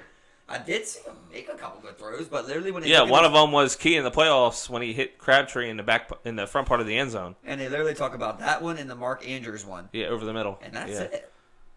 That's all they talk about from those 9 games. But I mean, I guess we'll see. I mean, preseason starts next month. I'm looking at a Baker Mayfield with the pinpoint accuracy. Yeah. I'm looking at a Sam Darnold with the rocket arm. And I remember you wanted the Ravens to draft Josh Allen. How'd that work out for you? Josh Allen, Josh Rosen. Different. Was it? Never Okay. a Josh Allen guy. Yeah. Big But difference. Josh Allen actually wasn't horrible last year if you check Big, him big, out. big difference. He actually ran as much as Lamar. Josh Allen or Yeah. But Josh Rosen, I've always said it, bro. Like, all I can do is go off my eye test. That's all I do, yeah. That's all I do. And, of course, I can be What's the wrong, eye too. test? The eye test on Josh Rosen is I've never seen no one throw the ball that easy besides Aaron Rodgers. Literally, it's the way that the ball comes out of his arm, and you would have to see it. It's like It's you smooth. don't It's think he smooth. put up. Why do you call it the eye test? Well, just me looking at it's me looking at him. When I look at a guy like Joe, I watch him throw a deep ball. It's like Literally, this is what he does, yo. He used to come all the way back like this and chuck it. Or even when you watch a guy like Stafford, he's like, Big Ben, same thing. They put so much effort into it. Then you watch Aaron Rodgers scramble around for 15 yards on his back foot. Here's 50 yards. It's the same thing with that guy Rosen. He's got that same thing. Well, going back to that, like if you go back, and you're like, it looks like he didn't. You're like, it don't even look like he threw it 100%. RG3 has some type of a touch like that if you look at it. All right, so like, yeah, I'm not gonna sit there and say it has the same power. All right, so I was looking at like the best highlights. YouTube posted a thing of like the 10 best plays of the 2018 season. One of them was RG3 to Rashad Berryman in the preseason in the back of the end zone, on point, on touch, 2 feet down. That was nice, but I think it's that thing of like when you like a pitcher, right?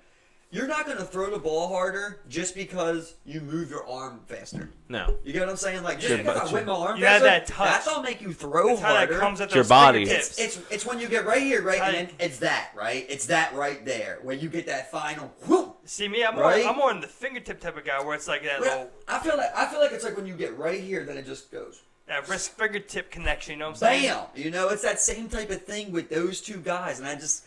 Honestly, I can go to other people that remind me of it, but nobody that like makes it look that easy of where like if their face ain't even grimacing, like it's just 60 yards. You know, when you watch other guys, like even I watch Mahomes do it, like hey, he throws 80 yards, but it's like that, you know, it's that type of spear throw shit. No look passes. Like, I can just see Big Bane's big burly ass just Literally, yeah. Looks like giving childbirth. Guys. I rip anybody. That's his motivation. He just like every time he throws a ball, it's a proof of innocence. I'm not a rapist. It's crazy how that was established, dude. Of like we agreed.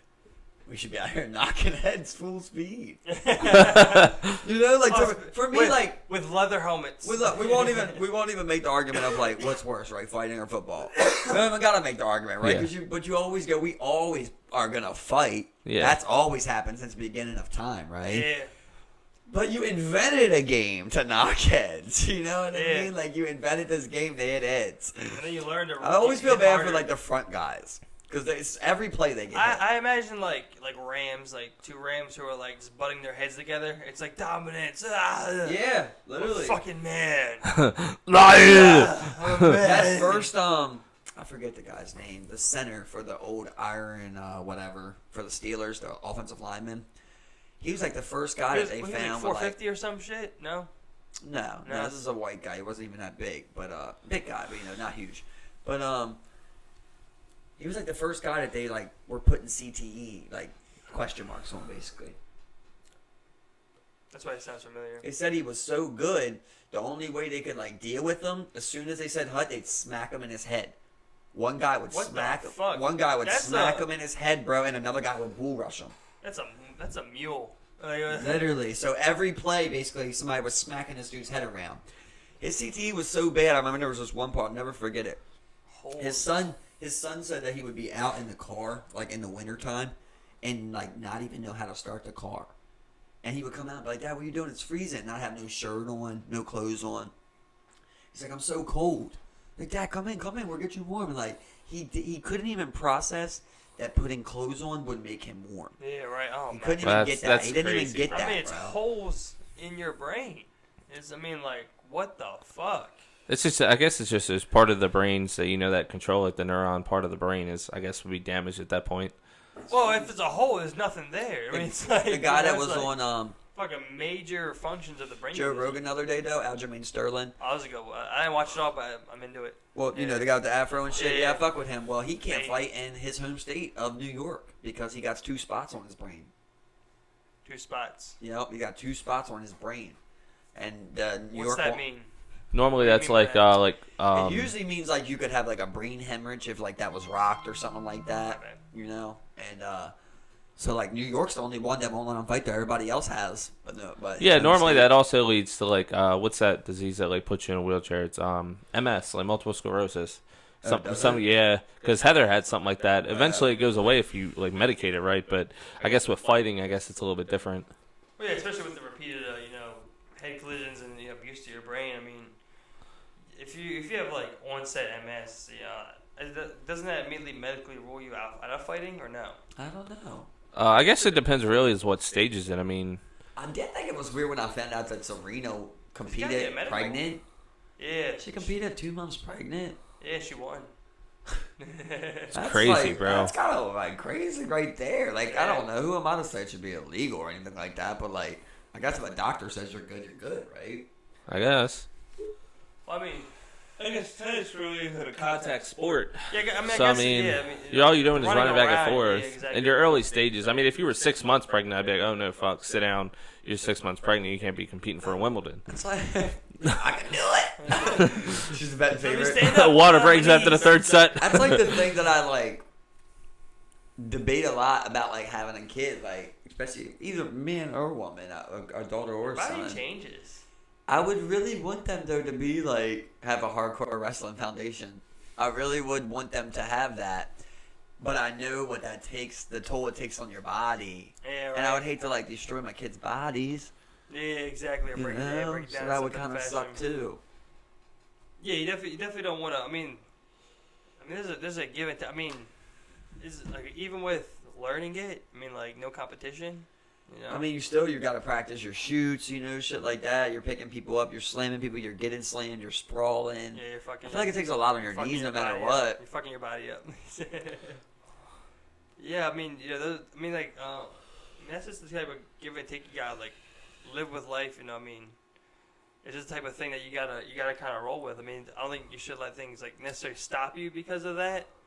I mean, for one, it's like, how long do you really want to live? You know, it's like, you want to live until you're like, And I would have liked to have been wrestling, so. Yeah, exactly. I would have been to say. Even if I had the thing is, if your kid's in karate knees, and my kid's in wrestling, my kid's going to fuck your kid up, dude. Yeah, karate. Your kid don't got knockout power. Yeah. To be able to put my kid out. He's going to get his hands on you and he's going to put you down. And we're going to ground and pound. Karate's good for, like, discipline and, self-confidence. It's, like, really... I mean, it's a martial arts to be respected, but I don't like the aspect of like GSP was nothing but karate. I mean, it's just I don't like crushing fake bricks. I don't like the idea of that. Yeah, or like I think that's weird. Or like break them with the grain. Like, you're going down with the grain. It's gonna break. Why don't you just give them something that's like littler, but they can break really. But it really breaks, but it's easy. Yeah, and you get a little pain in there. If it was just like a little like bamboo twig. You get a little pain in there. Literally, you feel it a little bit. Yeah, exactly. Yeah. Yeah, but I mean, like I said, it's just really discipline and self-confidence for kids, I guess. Well, not for kids. I mean, it's a martial art practice around the world, but it's really good for those types of things, discipline and Yeah, I think the most common one that a lot of people go to first is like Muay Thai and Jiu-Jitsu. I think those are the two top common ones that a lot of people go to first. For kids? I guess what your goals are. I mean, like. People enroll in karate for those types of things, or like if you're really planning on fighting, you probably do want to go with like Muay Thai or like wrestling or. I think I was talking about on a podcast before, but I think like I kind of do. I see it like Taekwondo. Yeah, I think it's like Taekwondo, wrestling, Jiu-Jitsu. Yeah. I think that's the way to go because like. I mean, of course, you're not gonna have hands though. But you're always gonna have a little boxing in there. You're always gonna have some boxing. But in Taekwondo, you can't hit with hands to the face. Yeah, but I mean, like. That's where the thing where like you tie it all together, But then it's like you got your kid doing boxing, jiu-jitsu, wrestling. Oh yeah, when you're a kid, when you're a kid, of course, but. I guess the easiest, not the easiest, because boxing is by far from easy, but I guess you would try to get that knocked out of the way first, like do a couple years of boxing, do some AAU type stuff, get your hands and then that way you already got your hands part. Then all you got to do is learn to wrestle and submissions and stuff like that. So right, but it sucks when it just sucks now when like your kid got mad hands, but somebody's good at wrestling. Like get their hands when you're a kid. A couple times your kid's probably gonna knock them out. All they gotta do is get their hands on there, and your kid's is gonna be real unfamiliar unless you got like an athletic disadvantage. I mean, what happens in most street fights? Most people get grabbed up, and someone gets taken to the ground. Either you're gonna sprawl, or you're gonna be the one taking the dude to the ground. Do you guys picture like you take it right to the ground? Like for me? Yeah. What do you guys do? I mean, like without giving like I can stand up. I mean, the way I've always envisioned in my head, it's always just been like a stand-up fight. Yeah, I mean, I can definitely do stand-up. Like me and you've had this conversation. Brock Lesnar hates getting punched in the face. I can get in there right now and beat the shit out of Brock Lesnar. But I cannot believe he says that, dog. Yeah, exactly right. I mean, you really believe that? No. Okay. He's a big ass dude. But what about if it was all hands? Like as far as Like just you and Lesnar hands. I'm probably faster than him as far as like movement wise, but he's a big ass dude. Like I'm probably like he's probably like 2 of me. This is the one thing I guarantee you do not know your hit distance. You do not know where you can make your contact, man. Yeah, but all it takes is one, bro. All I gotta do is land that one good quiet one on his chin. You think you could knock out Lesnar at one hit? He knows. If he stood there and let me hit him, or if he just moved. Like if we were actually going at it. Say if you land your hit, So if I sit there and land my hit, like I can hit. I make it pop. But if I caught him, he's not answering. Are you seriously answering this right now? Yes, of course. Is that the point of this show? I'm telling, like if I come across with an overhand right and I connect right here on Lesnar's chin. I'm putting him down, bro. Worse to the chin. You think that's not putting him down? I think he'll eat it. No, fuck no. Cain Velasquez caught him right on the chin and made him his bitch. Are you serious? Are you Cain Velasquez? No.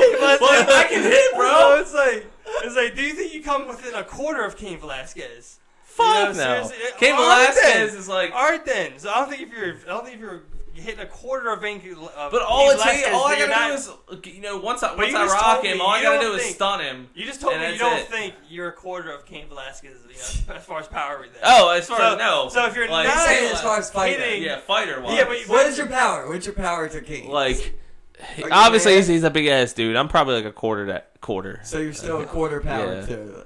Yeah, so, but regardless, But seriously, how much power do you seriously think you have to connect with somebody's chin? But these are trained fighters. And it's also adrenaline. But it's literally a pressure point, so it's gonna knock them out. This is true. I did learn that. Yeah, if you hit somebody like right here, like somewhere in this vicinal area, set something off. It literally. Do you think he's just gonna? What do you think? Why do you think Ben Askren got knocked out? He took a knee to the side of the face. Have you ever been knocked out, Evan? Huh? I've been put to sleep like a sleeper hold, but I've never actually been knocked out. I don't think I've ever even been put down in a fight, to be honest. Like the last fight I honestly got into was when we were like I'm living in that house to this day, but like when I was over at the basketball court and I beat the shit out of that one kid, and I'm not gonna bring color into it, but. I was beating the shit out of him, and then all of a sudden somebody comes over behind. And then one of the other kids comes in and starts trying to jump me. And he has me pinned up against the fence, and he goes to punch me, and I knee him in his chest and then clock him right in his jaw. So at this point, I'm getting chased by like 3 people, and we go over to the gravel. I stumble, I hit the gravel. They're trying to pounce on me, and finally got to the point where I fought my way up and just threw one of the kids into the hood of a car, and that was pretty much the end of that. But nobody has actually ever put me down in a fight. What? And I don't see it happening anytime soon. Have you ever fought anybody big? Yeah, actually I did. So, I was actually just telling Roxanne this story the other day. So, in the 11th grade, right, my parents have always taught me do not start a fight. So, I'm walking out to the bus lot. This dude is probably like I'm in 11th grade, so I'm probably like 5'6", 5'7" at the time. And this dude's probably like over 6 foot tall. He comes up, sucker punches me in the back of the head. So my first instinct, I didn't give a shit what kind of condition I was in. My first instinct is throw a punch back. So I run up to him and I literally just hit him with a cross-cut jab right to his fucking forehead. And he literally, blood is gushing down his face at this point. And I go up to try to fucking tackle him and I'm beating his body and then I get tackled by a cop. All right, so tell me about the fight you lost. The only time I've actually lost a fight is when I was getting jumped. That's the only time I've lost a fight. You never lost a one-on-one. Never. It's hard to lose seriously a one-on-one. I'm not consider there and say there's nobody out there that could beat me. What was the weight discrepancy with these fights? Like I've never been as big as I am now. I was always around like 170, 180, like my whole life. So, are we talking like you were fighting 160, like I was probably fighting between like 160, 180. Well, no, I'm talking about the people you were fighting. No, they're probably about like 140, between 140 and 160. But weight isn't. I mean, it's also everything. You weren't necessarily in your weight division now. Yeah, no. But I mean, does weight class really matter when there's beef and you're just like, all right, I'm gonna knock you the fuck out? When it's street fight, it's a street fight. There's beef. There's beef. And when they're big, you're like. But I'm not gonna sit there and say I'm not gonna go around the corner and pick a fight with fucking Jose, who's like 21 years old and is also 5'1" and weighs like 100 pounds. But it's like you have more confidence when you're like, okay, this guy's a little smaller. Right. You have more everybody has that confidence. Yeah, but I mean, like when you're fighting something, let's say you're 170, let's say you're fighting 210er, and you're just like, okay, this is a big guy, Like You're but then that second- your mind automatically alters yourself. Like, okay, he's a bigger guy. If he swings, I gotta find a way to avoid it. You know what I You mean? react differently than like- that at 140. You know? Yeah. That's all I'm saying. You know? It's a different reaction. You know? But Yeah. I have never lost a one-on-one fight. I'm not gonna sit there and say that nobody could brain kick my calculates ass. that. I've been tagged by a little guy, and I've been tagged by a big guy, and I've felt the difference. You Yeah, know what there's I mean? a big difference. I literally have seen the difference on my face. You know? Like, I think about one time when I thought I could eat one, you know, from this big guy. Like I just was kind of joking with it. I didn't go full pat. Like I didn't take it fully seriously. Like I'm just geeking, you know, like in a drunk fight. And I just didn't cock back far enough, and a big dude caught me on the edge of the chin, you know. And I know the difference that I felt in that one, you know, than when I was fighting a guy my weight, yeah, for sure. Oh, definitely, It's definitely. got some more pounds behind it, but you're right. In a street fight, you're like, well, what are we gonna do? Cut weight? You want to come back to this in 6 weeks? Yeah. It's more of like don't start problems with people that are that big. Exactly. Yeah. All I wanted to have out there was that your brain calculates that, you know, and definitely has that. You know, you may not think it's in there, but it's definitely, you know, calculation in your brain. Well, I mean, That's but do like we you're really saying, though, count? like- Like, can you really count a fight? To say, for example, you're at a bar and a fight happens, and then you break out, and you just happen to have to get into it and clock somebody. Do you really consider that a fight? Because I don't. It depends if it became something after that. Okay, so Scuffle. we were at If they square up we were at a after bar that- crawl. Like we were at a bar crawl. Fisticuffs. Okay, and you know how tiny my mom is. So we're trying to get her out of the way. Nick's outside, fucking slips and falls on a glass bottle, fucks his ankle up. My sister's out there with him, and my dad's just pretty much fucking a brawl is pretty much broken out at this point inside the that's bar. not a cohesive unit. You know, you definitely got something. Right, that's what I'm That's saying. unit. So all of a sudden, I'm trying to get my mom outside, and You're then I already see at my technical dad fighting. My disadvantage. aunt comes in. I have her take my mom. The first dude just as the guy is walking up, probably he's probably about my dad's size. So he walks up behind him, goes to hit him. Before he could do it, I catch his arm, spin him around, clock him, and drive him into the bar. So it's not like I don't really consider that a fight because I hit you one time and you Yeah, fell if down. nothing But you're else, drunk. You got involved in a scuffle. an Yeah, altercation. that's a scuffle. See, what Yeah. I was just thinking, I was like, nowadays it's like, yeah, you can sit there and say like, all right, yeah, we're just gonna square up. Like that's what you want to do. But if somebody's thinking about taking you down, and you're thinking we're just gonna square up, that's how they get you, right? Yeah. And then you're Dude, I'm prepared. Like I'm prepared to like in a fight nowadays because you never know what the fuck people are gonna do. So I'm prepared nowadays. you If you're gonna square up with me, never you're gonna fought a square dude up. like If we're gonna go to the ground, I'm gonna fucking break your arm, beat your face in, do whatever You're at that this confident. point. You're Yeah. confident off your back, also. Huh?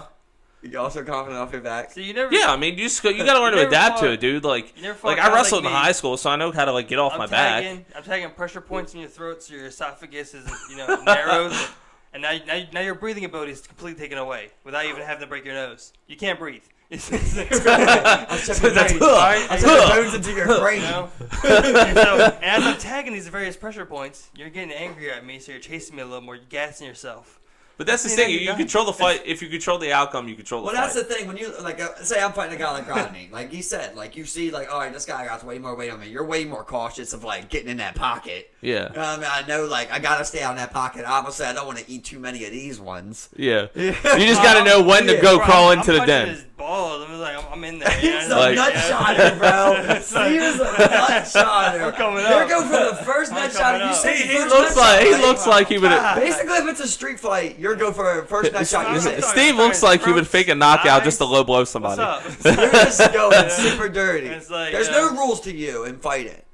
Nah. I So can like you're on survive. the ground, you bite. I've seen Would you bite, I've Steve? I've seen the way fights go. No, I'm not biting. You know, first of all, I don't want to. You You're a don't nut listen. shot, but you won't But bite. listen. Well, first of all, blood's one thing. You know, one thing. You know, you definitely don't want to get in your mouth. You don't want to get anyone's blood in your mouth. That's 100%. Yeah, that's fucking gross. Yeah, Yeah, but Straight I'm up. just saying, somebody got you mounted, you might want to pull them down. All right, but- bite the neck.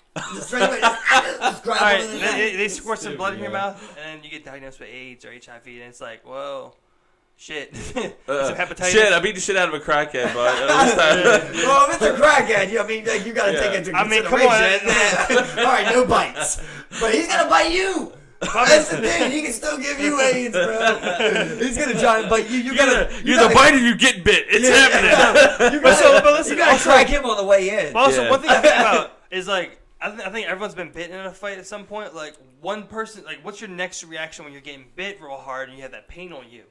to immediately try and hit this guy harder somewhere. Fire off. Exactly. You that lights a fire, anywhere. bro. You start getting anywhere you can to get that bite. So that's another reason I don't bite. You flip a switch to where people are just like, I'm gonna just start fucking banging this guy's temple over here. Bro, there's a buddy of mine, Jimmy. If you Like hit somebody in the dick, dude, I got that same mindset, bro. puts him right in the dick. Like you hit me like twice But in the you dick. could- I'm like, You could gas somebody with some big ass dick punches. You know what I'm saying? Like you're like, So what you're telling me is you'd beat somebody's dick off in a fight. like, You literally right punch away, them so like, hard in the dick it would just like fall off. it depends on the You fight. drop It depends low on and the just fight. walk out. It depends on it depends on the fight. You know, you like. So were you like things are hard for eye gauge? some Were you time. eye gouge?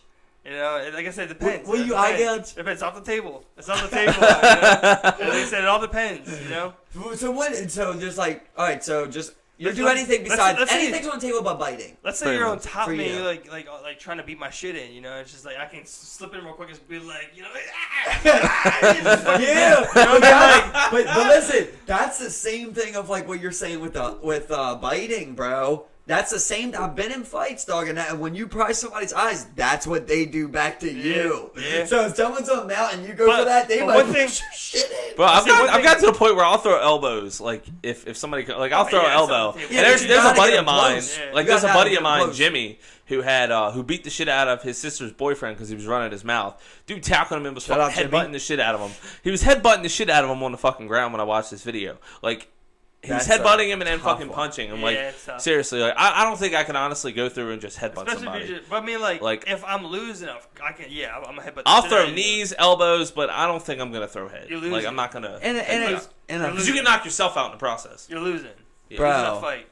yeah. You know you're not gonna headbutt somebody. Oh, I'm gonna break somebody's fucking nose. Oh, get it. Together. Believe that. Yo, especially like if a big dude comes up to me, yo, like that's gonna be my number one go-to. Yeah. You know what I mean? Yeah. Like if you come up to me like you're all in my face and you're fucking bigger than me, you're cockier than me, bro. I'm just do gonna, that? I'm gonna play. Yo, I ain't got no. You know what I mean? Walk You're out, going to do bro. that? Right to the. So nose. you do that instead of kicking their knees out? Yeah, right away. That's my. You're headbutting somebody in the knees. It's like walking in. It's easy. Fuck it, he's just like, nothing. He's Just like, you gotta way watch bigger than some you. It's eye. walking into a pole. We're just like. Oh, you gotta watch some Gracie Jiu-Jitsu breakdowns. You know, that's like the first rule of like, it's awesome. Shout out Gracie Jiu-Jitsu breakdowns. They But like you do like hope- famous street fights and they break it down to like how you should have approached it. And that's like the first rule that they say, you know, when you're getting confrontation with someone is keep your head down. Yeah. So you don't get headbutt. You know what I Yeah. mean? So if somebody wants to come for you, so then out of nowhere, you know, you just got your head down. You're just like, I ain't got no problem. Especially- Walk out. especially You know, with So I right mean to that's the and nose. that's honestly the first thing they teach you in Especially- boxing too. Keep your head down, your chin tucked, But especially and ready with to people throw with those hands. tendencies nowadays to get in your face, to like touch Right. faces real quick. And Shout you're out like, to Derek what's Cannon up? for that I one. just always picture you play it off like, bro, no. Why? You know what I mean? Just get Bro, see, this is where I right have to the nose. a distinct advantage I learned from Kevin Hart. You know, just it took one thing out of that. You know, where it's like he made some joke about like an Asian dude, and you know, he started like slapping his knees in the fight. You know, like before he fought somebody, and you had to second guess some shit like that. Shit like that exists. That is true. I will break it I out get when worried they were about your trying to be legs like, and shit. it was like put my hair, was like, That's so true, bro. That is so true. Wow. so jump around. A distinct advantage I have Backwards my a little bit, you playbook. know, just stretch them out a little bit, like. I just kind of broke it open for everybody right now. Just like if Steve ever slaps his knees in his face, he's telling me bullshit. It's like he ain't got no high kicks in him, or do I? And then you catch them. And it's second guess, Don't ever you bring know? Steve into a bar Sometimes fight a with you. He's body gonna slap kick, you knees. know? Yeah, you gotta squint your eyes a little bit more. You know, like how many fights you could end with a body kick, bro? Just throw your kick as hard as you can at the person's body. It's a high Catch success. him right in the rib. It's a Right in the high- rib. even Knock if him you the don't, fuck it's out. a high success rate that you land that kick. Yeah. You know what I mean? You're not usually gonna miss a rib kick. Even if you block it, yo, if you throw that bitch full power, that's gonna It's gonna sting. stagger definitely. a lot of See- people. Maybe yeah. not a See, bigger I'm- guy, you know, but somebody. Yeah, your but I size. mean, even more if you of kick a- him with a leg I'm kick, more a of body a kick, something. Inside, thigh kick to dick air range. Is where Back to dick shots. I just don't want to If go I with could- anything else because they're low percentage, you know. Like obviously, I don't know how to throw a proper calf kick or nothing like that, or even a head kick or nothing. So I wouldn't want to really risk it. But I know, like, I could just whip my leg at you and probably hit you. You know? Yeah, or do a front face kick and just kick you right in the fucking Even sternum. if they block it. Yeah, a push kick. Because you're literally the first thing that's gonna hit when you hit them is your heel. It's gonna go right into their fucking sternum. Yeah, So, I mean, you definitely can knock do it. him out, A push kick, definitely. You could definitely do it. But like, there was a guy named Paul Craig like 2 weeks ago. He was fighting this big dude named Alonzo Menafield, and he's winning, like kind of winning the fight. He just goes for a spinning back kick, bro. He falls on his ass.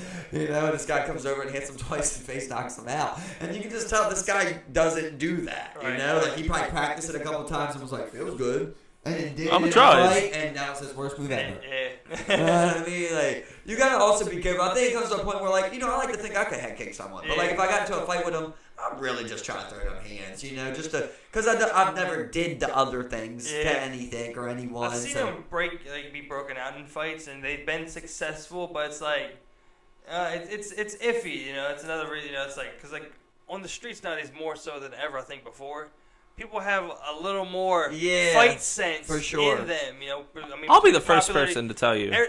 Imagine the typical guy you might fight outside somewhere. He definitely watches some UFC going out. You know, I'll be the first person to tell you if I'm fighting, like I'm gonna square up with you and be ready. I'm fucking throwing elbows, fists, feet. See, for me, I'm like fighting you. you. I'm not just that. gonna sit there and wait for you to pull my hair and hit me in the face. I like the idea of that, but for me, like, well, I hate to give away our secrets, right? But we already are getting there. But for me, like, I'm just gonna Dick shots. I'm just faking the hands, you know. If it comes to me having to throw hands, all day. But I'm going for the easiest path to victory, which is I'm taking you down, bro. Like I'm gonna fake the hands a little bit, maybe throw like a jab, you know what I mean? Then I'm going right there. I'm gonna try and get a high body lock, like right around here, you know, get my shit up on there. I'm just gonna try and big pull you down like that, you know, and just so I can come right onto like side control or mount, get right in the mount. And even just fucking wear you out with the elbows and the fist or headbutts, whatever I gotta do, or get that neck, you know? And like I've always said, if I get your neck in a street fight, bro, there's no tapping out. Whatever I get you in. If I get you in a street fight and I somehow get you in a submission, I'm not saying I'll ever do that in my life, but somehow I get you in a submission in a street fight. You're ripping arms off. And there's no tapping out. That's all I'm saying. You don't get to tap out and end it. I put you to bed if I got your neck. Or I break your arm. And I break whatever I got. Yeah, Achilles. I got heel hooks in my arsenal, too. I get that Achilles. But is it more nasty than my heel hook, though? My heel hook's pretty nasty. You got toe locks, bro. Yeah. You got the toe locks. That's the worst. Just bend your toes as bad as you possibly can. Rodney might be the reason I got a bunion. So I think with my, I feel like with my particular, you know, arsenal of tactics, I have the upper hand. If slapping my knees don't, like, God forbid, slapping my knees don't work in a street fight, it doesn't end it right there, you know. But I do feel like you'd be the quiet one to actually be ready to throw hands. He does have to be like this, though, too. I go from... He has to do something like that, right? And then you go like that. I go from...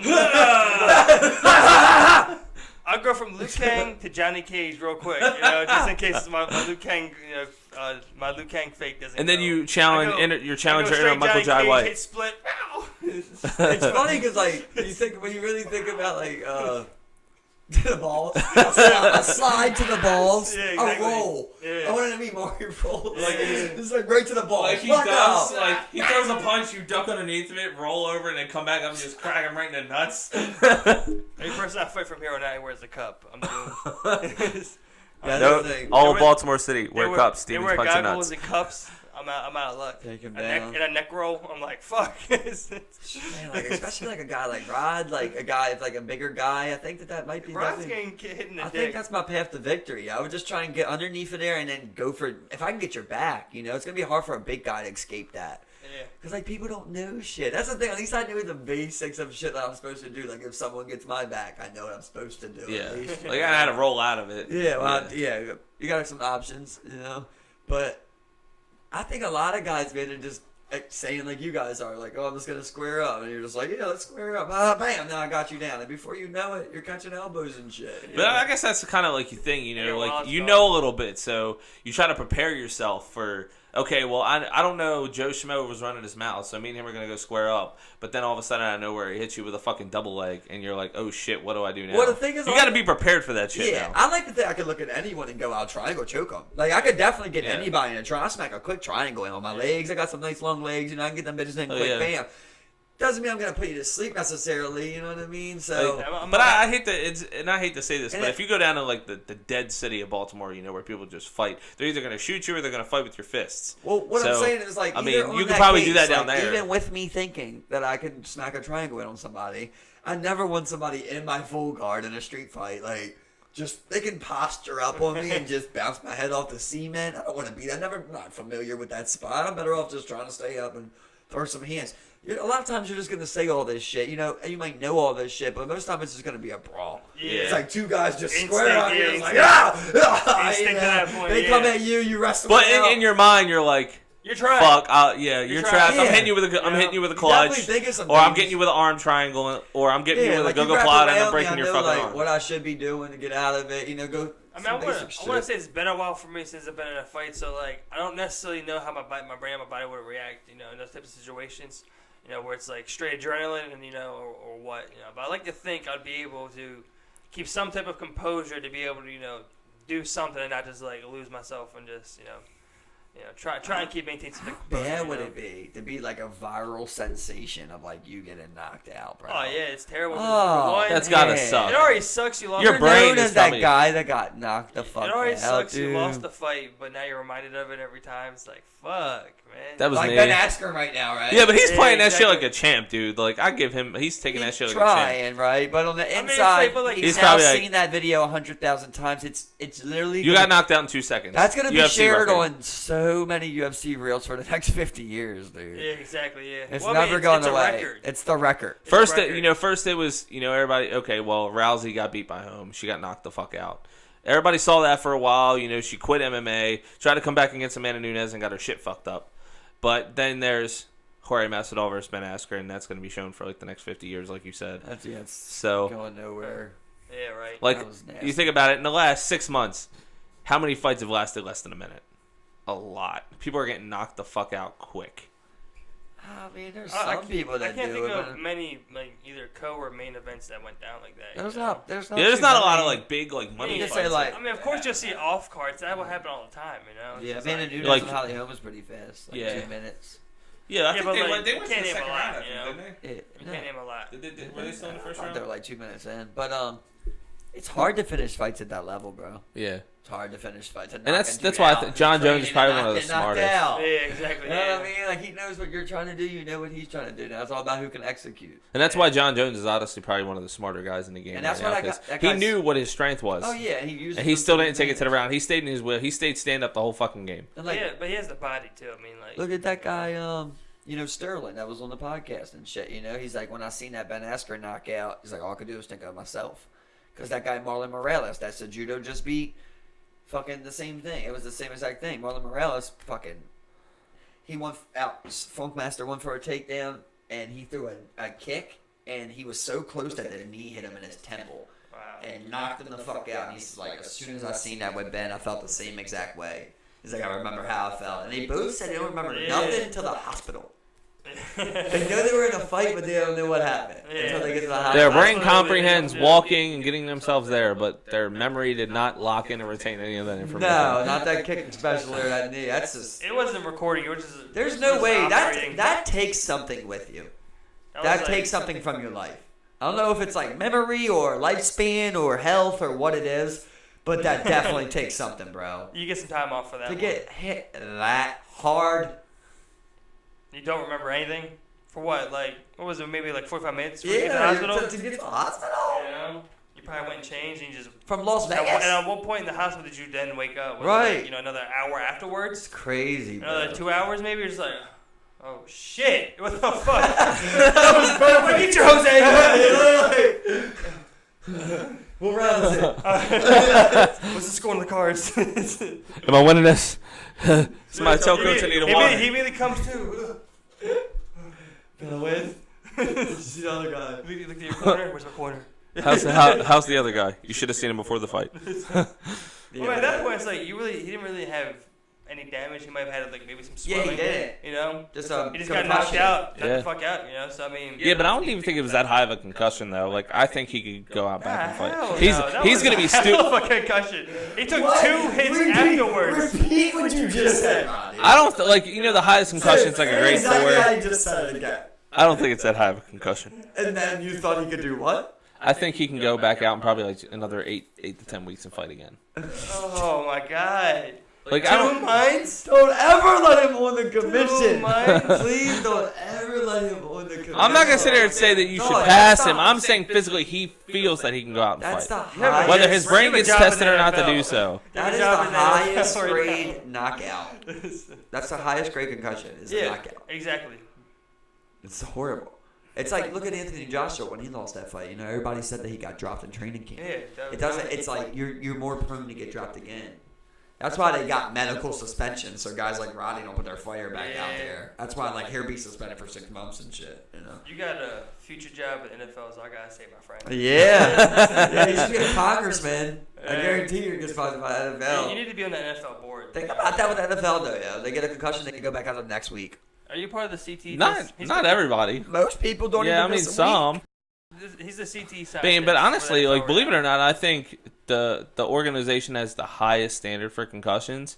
Believe it or not, is the WWE. Even though they're only sports entertainment, Daniel Bryan sat out almost 2 years, bro. Yeah, but that's because just of concussions. Maybe everybody's different, you know. Because like of Sidney concussions. Crosby shot. Well, they sat wouldn't out. clear him. Like he had to go to doctors and then get retested and tested over and over again. And WWE doctors still wouldn't clear him because they didn't feel comfortable he was there. But So I think they have a little bit of a higher standard. See, people would need to pick up that type of policy and take concussions more Yeah, seriously yeah. than what they do nowadays. Yeah, but No, listen, in all but sports. that's just because they don't want to get sued no more, right? And that's just because the NFL is the one that's behind the CTE thing, right? Exactly. But how about we go take a look at Chris Benoit? Yeah. Steroids, headshots, all those Let's years. go take a look at Eddie Guerrero. Eddie Guerrero, like he didn't die from like he had heart problems. Well, Why do you have a heart problem? He was Yeah, doing but I drugs mean- all those years, But bro. I mean, like, also drugs and imagine steroids, man. you Like, know what I mean? he didn't get clean till like 10 years before he had that Remember, he had a run. flying attack too. But I mean, like, the What direction, was it? The direction He they had the moved. frog splash. It was a frog splash, but he Yeah. called it something else. Well, No, it was the frog Benoit- splash. Was it? Yeah. What about No. Benoit when he would jump off and pretty much land with his face? Yeah, You know? Yeah. but Eddie Guerrero had like something like that. See, guys, and that's the thing is, like, guys like today, like, there's still those older men out there, like Sandman, Raven, Sabu. Those were hardcore guys At in least, ECW, like, and the they still WWE wrestle. At least the WWE is taking like some type of like direction towards stuff like that. You know, as really what I like to really add to that I conversation. imagine everyone is, you You know, know? at this point. But I mean, it's like, yeah, you know. We don't know what people are going to look like. We don't know which UFC fighter is going to be the Muhammad Ali. Yeah. You know, who's going to be out there like that? There's going to be someone. Yeah, it's bound to be, yes. This is absolutely. He's been around long enough. high-tech But I thought there sports wasn't a medicine- lot of defense back in Muhammad Ali's boxing era either. This is There where wasn't a lot of high-tech defense Sports I mean, medicine but like he that. take off. So he took a lot of I'm shots. talking like direct stem cell brain injections. That's what you're gonna get. You'll be able to recover the brain and all its memories. That'd be awesome, right? Yeah. Eventually, that's what I'm saying. But I think on that note, man, I gotta call it, man. That was a good one, dog. Yeah. Yeah. Thanks for coming in, brother. Our boy Rodney Six. Everyone holler. It's been a good cast. Appreciate everybody for watching. Remember to like, share it, and subscribe, and keep on tuning in. Hey.